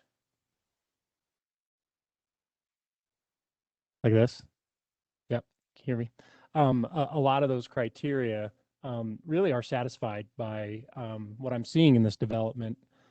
Goods and services for the region and the traveling public, entertainment complexes, large specialty, and it says large specialty retail establishments, and so I, I was even taken aback by the picture in the comprehensive plan that's next to this description and how much it actually tends to look like some of these renderings that we're seeing presentation. One of the things that I appreciate, the concern that we have about the small town feel and the density and height of facilities and development being two of those big criteria, and protecting the views. I've seen a willingness on the part of the applicant to make some concessions and try and compromise. And so we just have to decide as commissioners if we can't say we're drawing a line and nothing over 40 foot and that's it. There's got to be some give and take between the rights of the landowner and what we're trying to advocate in terms of what the public wants in the comprehensive plan. There's a natural tension there. For the applicant, one of the things that I see here, and I know this is still conceptual, mountain views, that viewscape to the mountain from the development and even the folks on Jackson Creek, that's an important aspect of what the comprehensive plan is calling for. I see on, is it Grand Avenue? Grand Village Drive. Grand Village Drive. Grand Village Drive looks like it terminates at a pretty substantial structure. And looking at this particular map, it seems like there's opportunity to swap out maybe some parking to have the Grand Village Street and parking where you would have, for people who are walking on that avenue, would have an unobstructed view to the mountains, kind of like we see in some of the streets in downtown Colorado Springs, where you have that corridor that really frames Pikes Peak, that become kind of iconic. So that would be one of my recommendations that I would like to make for this development, is to maybe take advantage of a opportunity to open up a view to the mountains by not terminating that street with a large structure, just maybe moving it. Consideration to make. Yeah, and that can definitely be considered. I mean, it's the one view, the view corridor down Grand Village Drive might not be like the peak. I mean, if there was something like Mount Herman, then yeah, we wouldn't want to obstruct that with a building. But it's really just it's the front range in total. It's not one particular feature, and we wouldn't want to obstruct one particular feature. That building is not set. We can definitely consider that. I would just say, there are in other areas, such as like downtown Colorado Springs, like Vermoho terminates into the new U.S. Olympic Museum, and I mean, maybe that's a nice feature to terminate the road into, or Pikes Peak terminates into the Antlers Hotel, and so maybe there's some reason that they do that, but definitely open to consideration. Not to say we're going to have the Olympic Museum or similar here. So sure, just a thought. Yep. So really, I'm just saying I can definitely see that the applicant has worked to try and address some of the Planning Commission, some of our concerns that we raised, and I appreciate that there's an effort to try and compromise some of those concerns. I have to say, I mean, I would definitely rather see this than, heavy industrial, large warehouses and stuff like this right in this area, because I live right off of it. But the only thing I would love to see, I mean, looking at this drawing, is having J, which is your library, if that were to move to where K is, and then all that green space and J itself be a nice, good sized playground, which would actually go really well for the apartment complex and really well for all the housing on the other side of the street, you know, at the communities there. We have definitely, I have young kids, and I would have to say that Monument is lacking in playgrounds, you know, cool play on playgrounds. And, you know, to put that right there, that would definitely give us that good community feel. It would add to what it is that you're trying to do. But once again, I do like the concept of it. I like that you want to put a library in there, and I understand, you know, local businesses, you know, even if it ends up being a Burger King or a Jack in the Box or whatever it is, that's usually a local person that owns that, or, you know, that does the, you know, that's their money in it. But I would love to see a good sized playground. I just want to echo a couple things Commissioner Light just said, and I appreciate you coming back and being willing to work with us on this. The zoning, the overall request obviously is the zoning, and I agree.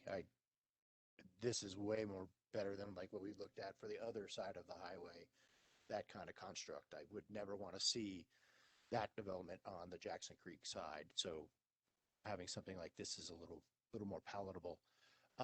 Just for my edification, does anybody, what's the height of the Y building? Like, are we talking 50 feet? So we're talking the proposed building would only go up another story, right? So, yeah. So it would fit in relatively easily with the size of the Y that kind of is just sitting like an island right now. I appreciate that. I think we as a group need to really look at it, and I can appreciate the small town feel and how the comp plan reads, and I interpret that, and it comes down to interpretation in my eyes. Is how do we look at the downtown, Second Street? Going back to my crane comments, you know, that's our small downtown. Do we want cranes going through there? I can't argue with the applicant on that side. It's zoned. He didn't even have to come to us. I have no real say, but that's my concern. I think that takes away from a small town feel. On the other side of the highway, you know, how do we develop in a smart way? But also, how do we compete with what's going on 2 exits south of us? You know, we talk about the tax dollar and the ability to build revenue for this town and where we're going in the future. They're going like gangbusters. I have a 17-year-old son that's going to work at Shields. You know, I would prefer him to commute right across the street and get a job. But right now, those opportunities don't exist here. So I think having development like this brings those aspects to towns to keep our kids employed, to bring a tax base to us. And we just have to do, and I think, you know, going to Commissioner King's concerns is doing it smartly, making sure we're not overdeveloping. And I appreciate all the things that he always brings. So that's kind of my comments about this whole development. Just a few questions on my side. So is this, the potential uses, is this part of the application packet? I'm a little confused on that. No, it was part of the applicant's presentation from the last hearing that you had. Oh, no, I got that from you. Oh, okay. He provided it, but I put it in the my presentation. Your presentation to To the us. planning This is- commission and okay. yeah. So this is part of Yeah. the presentation Yep. officially, so to speak. Yep. Okay, thank you. And the depiction that we're seeing here on the screen, and I know your eyesight is excellent, is right here by building F. Is that the idea? Is this the depiction that I'm seeing? Or am I completely wrong? I'm trying to orient it with that water that I see. So that is like a district identification signage. And then that roundabout would be the roundabout where Harness and Cloverleaf come together. So you are facing southwest. Okay, and it's at the corner of F, building FF? I don't have that one. Okay, got it. All right. I'm just going to skip around a little bit. And to the staff, again, I'd raised this previously. Can the staff affirm that there was either no resubmittal of approvals for the governing bodies or agencies or overseeing authorities regarding what is being presented to us? We, as a staff, have the ability when it's something's resubmitted to us to send it out to our other agencies to review. So we have the choice to send it back out to them or have staff review it again to approve or disapprove that it needs to go out. And we did not send it back out because we didn't receive any negative comments from the governing agencies the first time around regarding the project. So, for instance, on the traffic side, this Yes. was not resubmitted? No, for because what they were just changing currently is the building height. So Right. building heights doesn't change the traffic Okay. or intensity. Yeah. Yes, it would reduce because they're changing the density to a lower density. Therefore, the traffic would be lower. It's not going up. If they were changing the density to a higher density, then we would have sent the traffic study out again for them to redo And it. that's leading to my next point. Yeah. So to be clear, the difference from what we saw phase one, not phase one, geez, The- part one yeah. to part two here, the real difference is just the building heights. Is that a fair statement, or is there other differences that I'm missing? Building heights and density.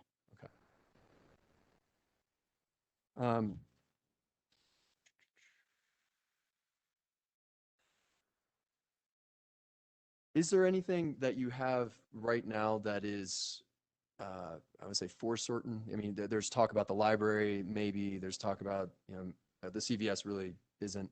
Is there anything for certain in this other than some of the aspects that you've proposed with the 75 height, the 600 foot, 75 height, that kind of thing? The apartments is the most, I guess, that we have been working on and is into HUD, and we're seeking approvals, the zoning approval being a hurdle that we need to get over. And then, I do, again, applaud you hearing us, which is great. And so to one of Steve's earlier, or Commissioner King's earlier points, the idea of we're going through some, let's say, renovation, so to speak, of what we're going to be looking at and utilizing, but at least for right now, is you've staggered it. You have I-25 at 75 feet, 600. Then you have the remainder at 50 feet, right? And has there been any thought or consideration regarding as you really get close to Jackson Creek Parkway, that really should be on the lower side? Like, for instance, right now, what I see on a daily basis is, the backside of like Don Tequila and certain things that really probably don't exceed 30 feet at a max. And it still provides something. Has there been any consideration in that regard? You're aligning Jackson Creek in reducing further the allowable building height?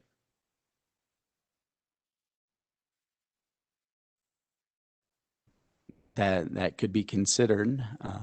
We don't have anything at the moment that I can think of that, needs the 50-foot height, but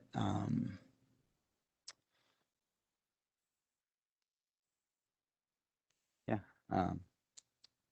I don't know, that could be up for consideration, but I'm trying to think of a use that might make sense to have along Jackson Creek Parkway that might be higher, but I can't at the moment. So it's really it's in line with PCD allows for a 50-foot height maximum. So I get that. I that's where we're understand at. that. I Yep. understand that, we're at 90. I get that.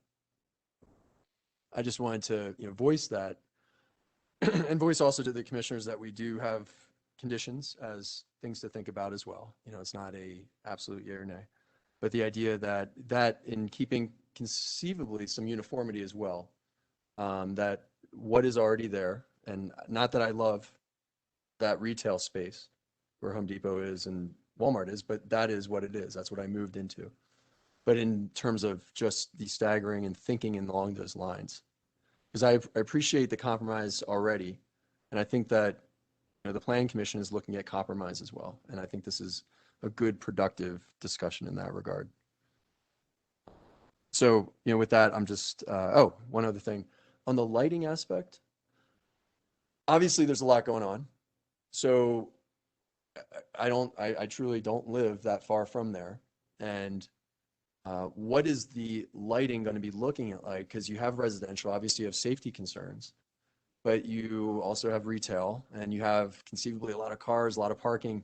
What is that space going to look like at midnight when I look out and at least try to see something or nothing or whatever? Am I going to see stars or is it going to be too light dense? They'll all be downlit lights, dark sky approved. There will be road street lighting, similar as to you'd find at a Victory Ridge or Colorado Crossing or one of these other kind of commercial mixed use centers. There might be some building signage, some tenant or user signage that could be lit at night, similar to you see in the Monument Marketplace Center.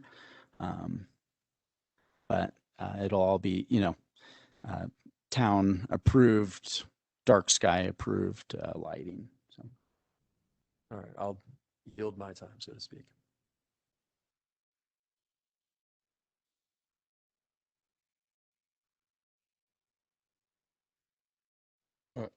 Yeah, I have a question on the hotel. That seems to be a concern as to where that hotel is going to be envisioned.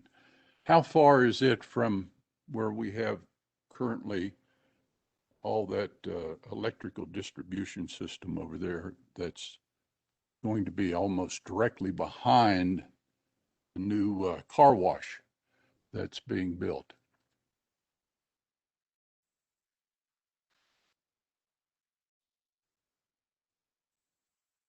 So I had to pull up my drawing here. It's fair. The electrical easement runs fairly close to the southern boundary of our project. And so that lot that's shown with the hotel might even be the lot to the north of the furthest south lot. So it would be more in line with that electrical substation? Well, again, this is conceptual. It could go down towards the overhead power line. I don't believe it's currently rendered right next to it, but I can show you on a drawing or the preliminary PD site plan, page number 3. Well, obviously with the permitted height, you can build a hotel, and that seems to be a concern of everybody. Okay. Mm-hmm. So then the second thing to think about is, can that be located in a manner to complement, because you've got a great layout here. You've got I don't see anything as far as a mixed unit that is totally out. It's nice, except that being in the view. There are a lot of homes as we go north in your development. There are a lot of homes, bought homes for the view. Mm-hmm. Now, like previous person said, nobody owns view, but our effort is to try to minimize the loss of view in the city, and at the same time accommodate folks like you that are going to bring in developments that are going to get us a tax base, which we need. And as I see this one, it's probably one of the developments that I've looked at since I've been on the commission that has more opportunity to bring in some good tax base businesses than many of the others that we have along here, because a lot of right down the road north of you, we're going to build a bunch of homes. And so, but if that hotel can be situated where it creates the least amount of visual distraction, at the same time complements what you're trying to do, that would be a worthwhile effort. Thank you for your comments, and yeah, we will definitely consider that. We wouldn't want to, obstruct views for, the other users, tenants, the apartments, and the other homes that might be located on the east side of the parkway. So we'll definitely consider that. Just to point out, there are open spaces, dedicated open spaces on the north and the south of this project to kind of preserve those views as well. Now, I have another question. You're going to have 20 units per acre, is that correct? Now, each one of those units, how many units will be within a unit? How many living spaces will be within a unit? So within a building, so there Yes. may be 30 to 32 buildings or units in a building. What we currently have proposed are 8 buildings, 4 with 31 units and 4 with either 30 or 32 units. And that equates to the 252. So, and that's over the 13.4 acres. And so the 13.4 or the 252 divided by 13.4 is the 18.8. So we're shy of 20 units per acre. Okay, now, again, we're talking about the comprehensive plan, and we're talking about many things, but the comprehensive plan asks that on multifamily units that there's no greater than 4 to 6 units per structure. In comp plan. Well, that would be on page 43 of the comp plan under mixed units.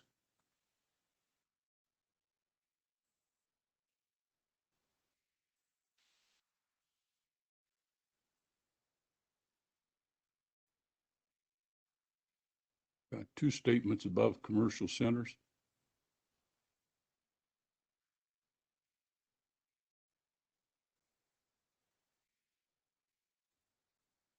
How does that fit into everything?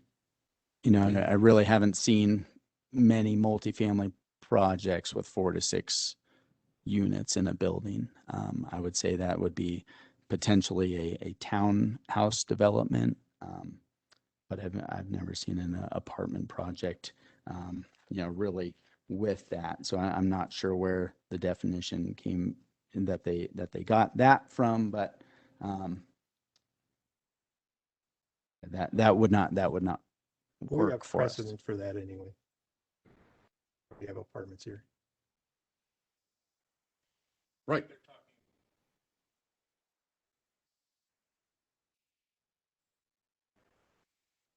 Sorry. I think that's under the heading of mixed use. So Right. they might be talking about that mixed use street level retail and having your residential up above. And maybe that's where I'm interpreting it, that's where they want to limit it to 4 to 6 units Okay. per structure when Okay. it's a mixed use as opposed to a purely residential. Okay. Okay. And then I have one other comment. I don't know how this will set, but let it know. Let me get back to and then I'll be through.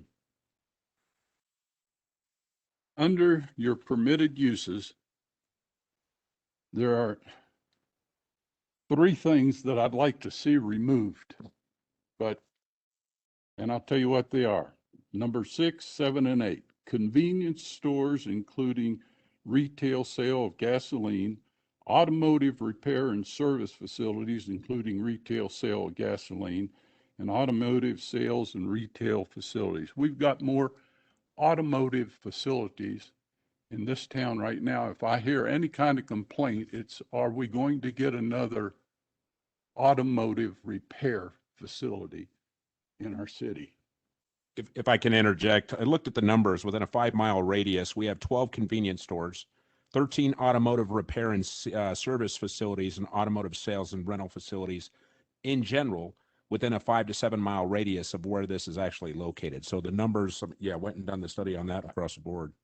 I just think you could get more productive and more needed facilities in here than those particular three types of facilities. Now, a small convenience store with a 4 to 6 pump station would be one thing. But if you get a come and go or one of those down there, I just think our city is filled up with those right now. I can appreciate that.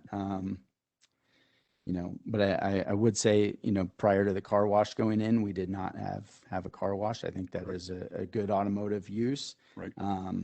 Monument, it just happens to be at the moment a commuter town. And, when users come to us and are willing to, this is what is in demand here. And maybe it's maxed out on its demand, and for your sake, hopefully it has. And, we could look at limiting those uses, but there could be some other, let's just call it, well, let's see, like, battery powered vehicles, electric vehicles are now popular. Maybe there's something that's not currently existing that might need to go here or would need to go here. It's just point well made on electric vehicles. Mr. Chairman, Point well made. if I might, that's kind of procedural in the sense that it appears what you're doing here is trying to redesign the applicant's project. At least that's the way I'm perceiving this. And that's not the intent. The intent is to come to a decision, and whereby if you are opposed to certain uses in the list, you put a condition on your recommendation that those uses be removed, rather than negotiating a new plan with the applicant who has already presented you with his plan. So if you have issues with the plan, I would put it in a motion as a condition to whatever action you take. Well, just on, I think this is a good, healthy debate. I think it's addressing public concerns. This is, again, our opportunity to, by and through us, the public speaks. I respectfully disagree. I think this is a big enough project that it needs at least some discussion, examination. They're before us again. So whatever discussion, examination we did before was productive. Here we are again. I feel like it's still productive. So I just disagree. I do have a comment.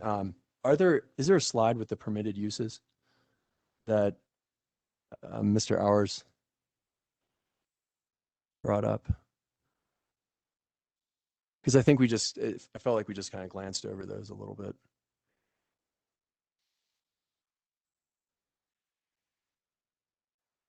And so right now I'm looking at hotel, and I see in, again, this potential uses, there's one hotel identified. In 20, there's hotel, motels, extended stays. Again, looking just south of us, I see where clusters appear of hotels. Where there's one, there's usually 2 or 3. I think there's this great exception with the Fairfield Inn that's just immediately south. But otherwise, if we look at Interquest or other parts, we see a lot. So is the guarantee here that there's only one hotel that's going in? It doesn't sound like there's that guarantee or that promise, so to speak. There could be more, right? There potentially could be more according to, how the zoning document reads. But again, that's demand driven, and I don't know how the Fairfield Inn is doing. And if there's room, maybe there's room for some newer, type of concept, but right. I highly doubt that there's room for multiple in the near future. And I'll just add for the group that nowhere except for one place in the comprehensive plan is the word hotel, extended stays, motels even mentioned. The only place is, I'm sorry, it's mentioned once. Let me see, Chapter 1, Monument Community. Sorry, it's under the future land use map for this area. That's business, campus, mixed use, parks, trails, and open space. And one of the items is lodging. And Lodging, convenience excuse retail. me. So lodging could be Yeah. bed and breakfast. It could be something quaint. Yep. I get that. So lodging Right. could be hotel, it could be bed and breakfast. That's what lodging is. So in, Okay, in a couple so- of, Go ahead. oh, so in PCD, it says public lodging facilities. I took the zoning writer initiative to call it hotels, motels, and extended stay. Right. So that's in PCD. So that's where it is in permitted uses. In the comprehensive plan, and as Debbie said, in business campus, it says commercial accommodations. And in my Google search of that, it was hotel, motel, serviced apartment, and various things. And if I may, I just want to let you know this is a preliminary site plan. So hypothetically, when a hotel does get submitted to the town, it'll be a final site plan, and it will come here for your approval as well. But again, we're talking, I'm focused on the permitted uses. Yes. that But if even those Lauren permitted mentioned, uses will always come to you. So if a multiple hotel does come to you, you always have the option to deny that project. And the town might deny it before it comes to you as well. But So, it's different. That's a different step in the process where. but now no, it's not. permitted This use. process is Here we are. the type of uses, not how many uses will be here of that certain type. That's not this process right now. That's the final PD site plan process. The I'm- process right now is the preliminary Debbie, process. all I'm just at- trying to just- educate the planning commission. I appreciate that. Yeah. We're talking about permitted uses. This is one of the conditions we can put on, correct? Yes or no? How many hotels can be put there? No, whether or not hotels should be a permitted use. That's Yes, what I'm but going- you were asking how many hotels do you wish to have here? I was asking the applicant. That's a fair question. Yes, I know, but then you're asking how many convenience stores, how many gas stations will be here? All The fair applicant questions. doesn't know how many is going to be there, but it's a permitted use. And when it's a final site plan, that use will come to you to approve.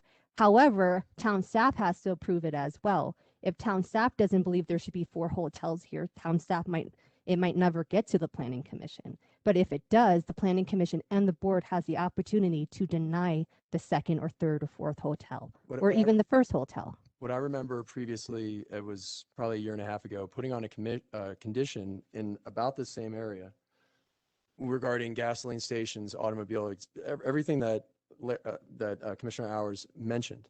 And that was, if you choose, or if you'd like to do this, you need to come back in front of us. And so putting that condition on the permitted use, we passed with those conditions. And that's kind of where I'm going here. So You can't go through all the uses that the applicant is presenting to you and Why not? have a debate about that. You can approve what he is presenting you as a preliminary site plan.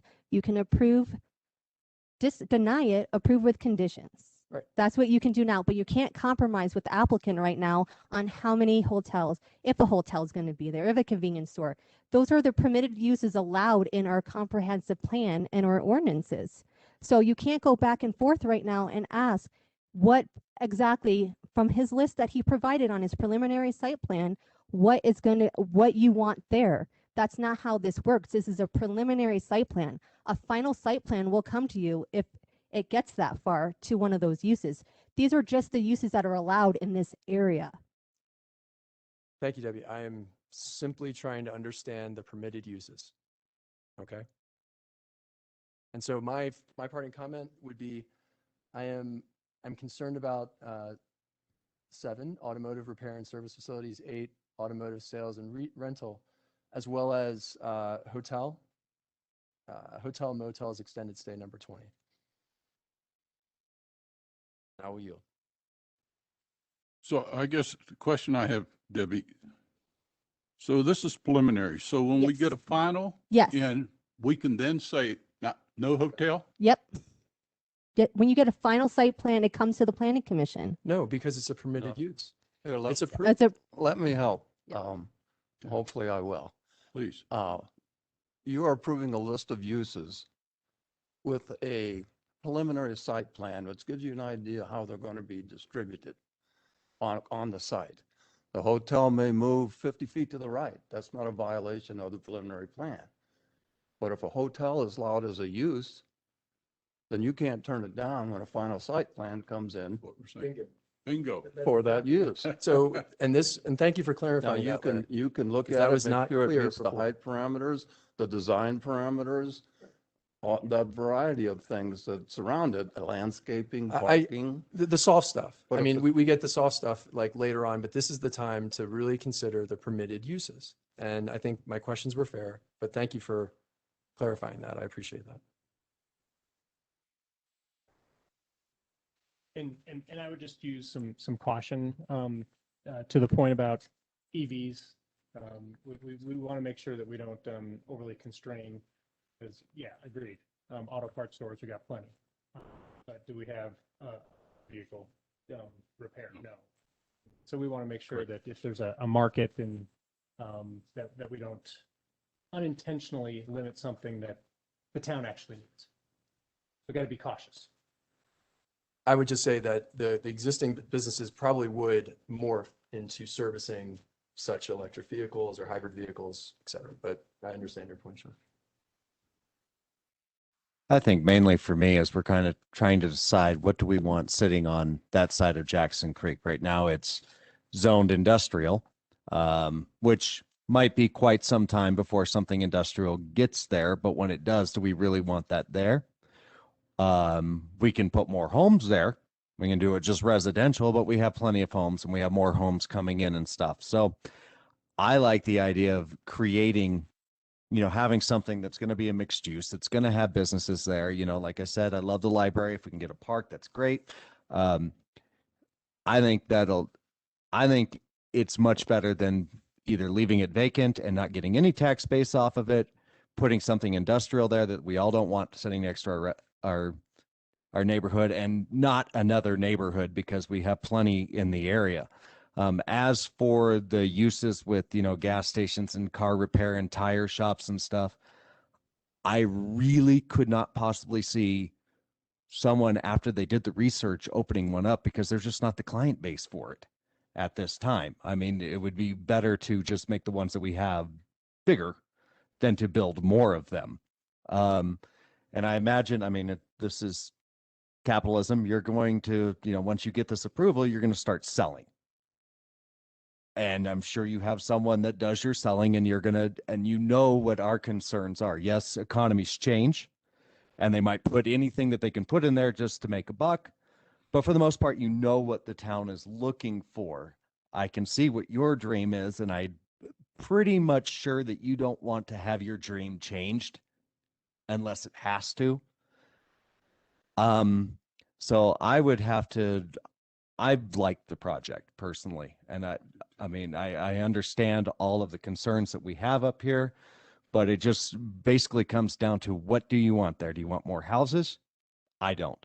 Do you want industrial? I don't want it just vacant space because it's not taxable. This, I think, is probably the best thing that we could put right there.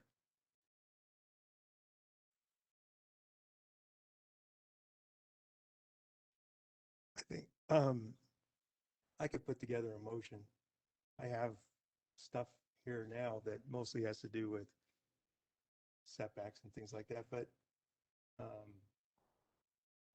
Or are wants we to closing add- the public hearing and asking for a motion?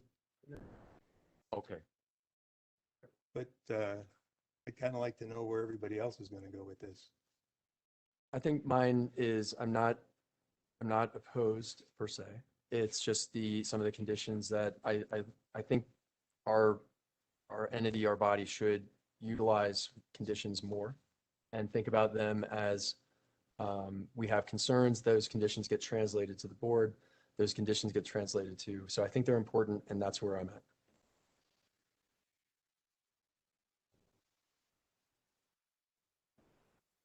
No, I think the only thing that I had is I just wanted to make sure that the development internal to the site took into consideration view corridors within the site itself, that I thought was important. Just the caution, and sure we don't hamstring valuable use for the community. But other than that, compromises that have been made. But I definitely would like to hear, kind of put together. Just want to hear from any other commissioners if you want to speak out right now, before we go to that point. I would want to make sure that when we're starting to look at how this is set up, and I understand, Debbie, the conversation that we just had with the chair, that, you know, we're not trying to influence your decisions or trying to tell you what can and cannot come inside here, but the considerations are definitely valid. Again, that small town feel, you might have a different meaning than I do, or the board. However, we want to make sure that, again, everybody benefits from it. Not only from the commercial aspect and the tax base, but also from the actual people that do walk the neighborhood. Whether or not the developers get the opportunity to do so, I don't know. But those that do live here, that's what our concern is. All these other entities, when we do look at those conditions, I mean, I would definitely love to go piece by piece and spend that time, that quality time, to build those conditions as specific as possible. So that way, at least when it goes to the Board of Trustees, it is very clear. This is exactly what we spoke on behalf of the community. Thank you. Do I still get a chance to speak, or?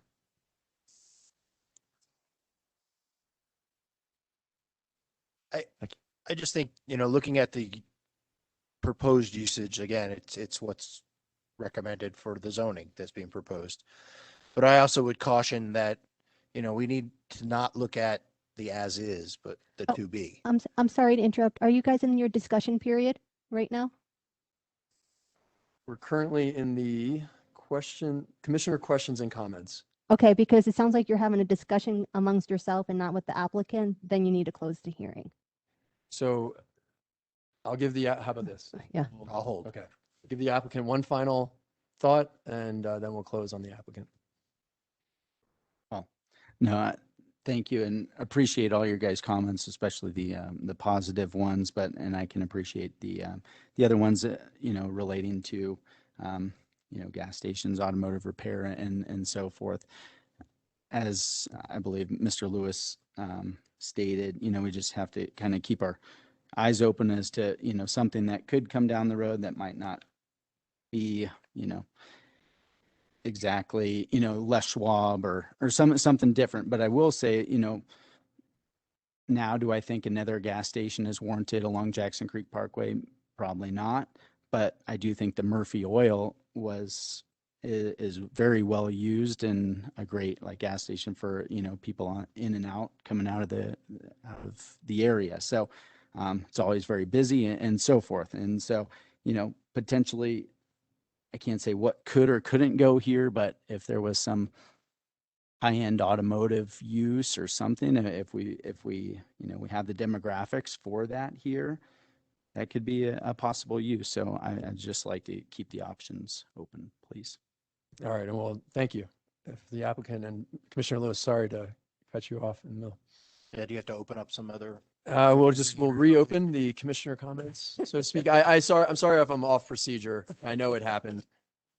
We're closing the public and we're opening this. I apologize. Once you close the public hearing, there's no more exchange between anybody except yourselves. Just Right. recognize that. Right. will you? So I Get everything out. I conveniently let it go. So, all right. No, I just was, again, and it goes back to the comment I had made earlier about, you know, looking at what's going on 1 and 2 exits down the street. There's a vacant lot right now by the Drury Inn off of Interquest. And I'm like, oh, what are they putting there? And I drove by there, and it's a Courtyard by Marriott. You know, so for us to question whether a hotel makes sense or not, maybe in the as is, it doesn't. But in the 2B, when the Academy Visitor Center is in, and, you know, there are people who are looking for places to stay during football games when we get back to a non-COVID period, you know, that hotel they get busy. The one that is existing there by the McDonald's is busy during game week. So I think we need to not just look at, okay, this is how we're living today, but we need to understand what's going on. I mean, you look at the people who are buying these houses that are in our neighborhoods. We have a huge base of people that are moving out of Denver, Castle Rock. They're coming down here waiting for the Gap project to be finished, and they're going to do that commute. So, you know, how do we build smartly, but at the same time meet the needs of these folks that want to live here? So that's my comment. Yeah, I don't really have a problem personally with the hotel because hotels will bring people that'll use the restaurants and spend some money in town. I wouldn't want to see a ton of hotels and I wouldn't want to see a 30-story hotel. Um, you know, I'd probably be more along the lines of I wouldn't want to see car lots in there. Most auto repairs tend, especially if they're a franchise, they tend to be a little bit more clean than somebody just working out of Joe's garage or whatever. Yeah, I don't personally, I'm not super concerned about the uses in there. I think this is a little bit of a higher end project that's probably going to command nicer things. There's lots still available at Monument Marketplace, and nobody seems to be rushing in there to do that. Um, but I'm, like I said, I'm prepared to put a motion together, but whatever other people want to get into it, let's, talk about that. Well, it might make sense to just move to that, to hear motions. And again, this is a bit of an exercise, so to speak, where we can hear a motion, and if it gets approved, it gets approved. If it gets denied, then we possibly hear another motion. So I think that makes sense at this time. And I would defer to Commissioner King to propose the first or maybe the last, but we'll see. All right, is you guys okay with that? Okay. All right, so let's move on to that. Commissioner King? So I, Commissioner King, move that the Planning Commission recommend approval of the Village at Jackson Creek based on the staff report findings that the proposed development complies with all standards and criteria for approval with the following conditions. That the development shall be in substantial compliance to the proposed uses site plan submitted to the Board of Trustees on February 1st, 2021 on page 66 of the packet. That the setback from Jackson Creek Parkway be 25 feet from the property line and the maximum height at the setback be 30 feet. And each additional 10 feet from the setback, the height may increase 10 feet up to the maximum heights as the heights are proposed in the site plan. That's all I have. All right, I'll second.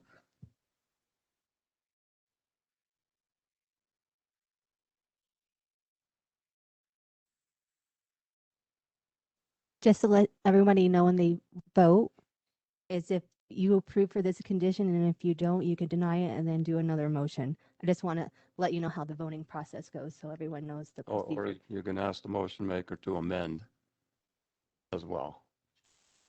But I think we're at the point where we're looking for that and or a second.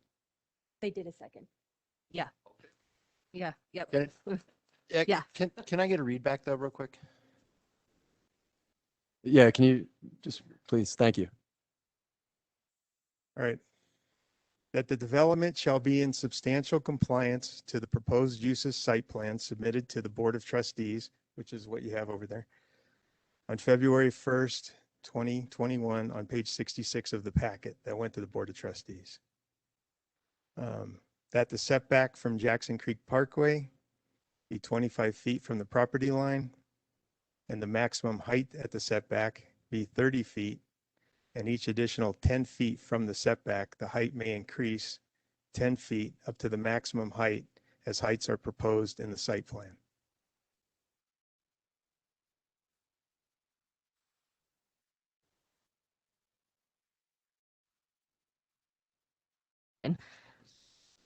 Okay. Commissioner Eric Light, I approve. Commissioner Danny Orrs, Commissioner Steve King, Yes. Commissioner Martin Trujillo, No. Commissioner Bill Lewis, No. Vice Chairman Sean White, Yes. Chairman Chris Wilhelmy. Yes.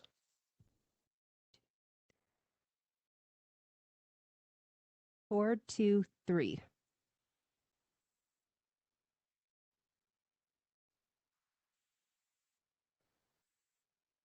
Motion approved? Yep. Yes. All right. Okay, so let's keep moving here. Thank you to the applicant. All right, we're gonna open up for non-agenda public comment. Is there anyone online right now, ready, willing, and able to make a public comment? Drew? Okay. Give them a few more moments and then check back in, and we'll keep moving.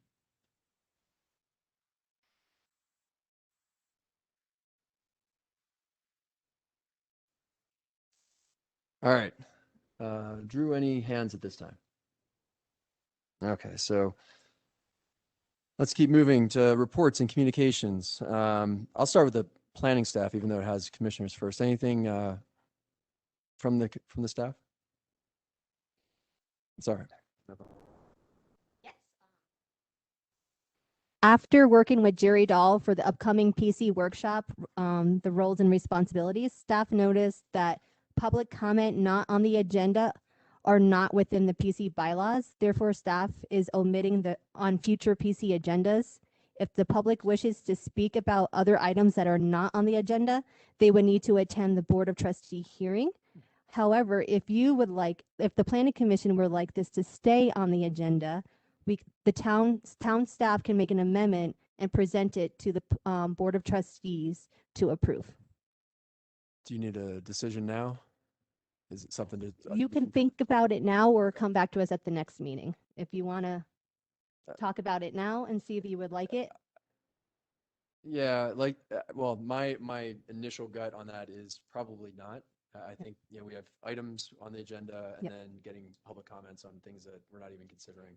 And most of the time, the public comments that we hear at the Planning Commission, the same people present it at the board hearings as well. I just want to let you know that. So those are my thoughts. Any?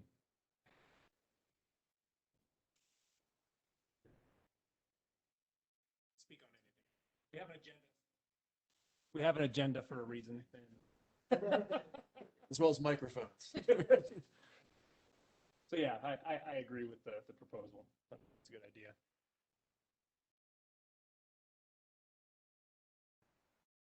It seems like the Planning Commission is in agreement with not having that open public comment. Perfect. Do you need a formal vote? Yeah, do you need? Oh, no. Okay. Everyone just said that they're fine with it, so it's okay.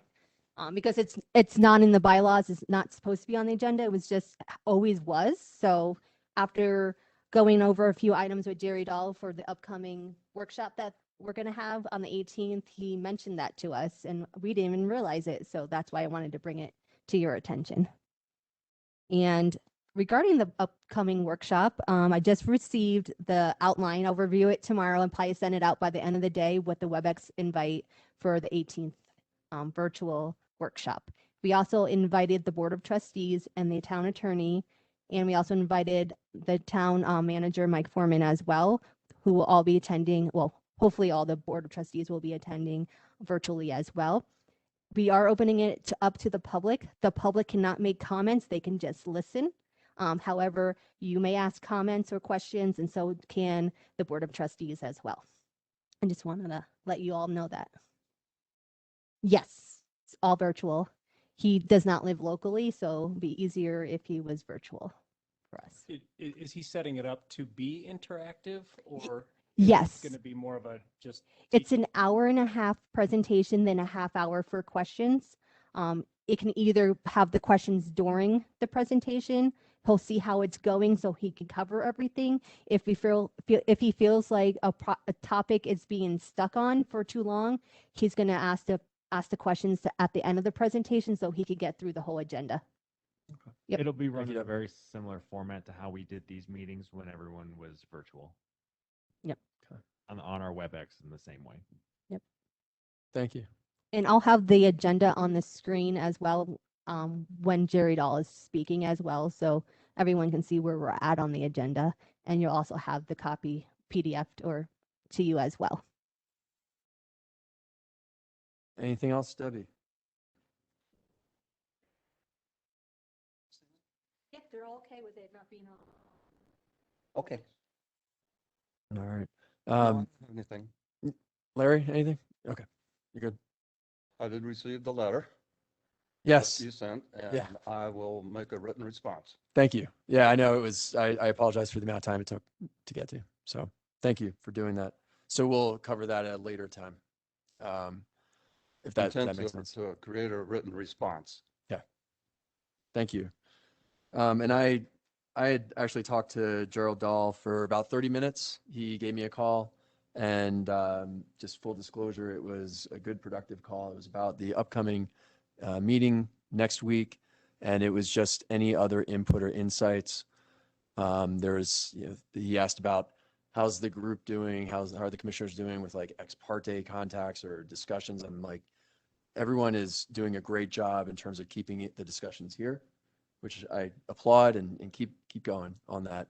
And then also just, I did bring up, I was asking him for more insight into how the commissioners interact with staff, and then also some of the behind the scenes stuff that's going on that I'm always a little bit more interested in. I don't want to get into your space at all, but I am interested for sure. And so that was one of the points I brought up with him. But those were like the main two things that we talked about, other than pleasantries and the upcoming snowstorm. So, but I think that is it. Any other, from the commissioners, any other announcements? All right. Okay. So we have the next meeting date, April, besides next week, right? The next planning commission date. I believe it's April 14th. Yes. Yep. All right. Okay. Thank you, everyone. I'm going to adjourn. I appreciate your time and service to the community. Thank you.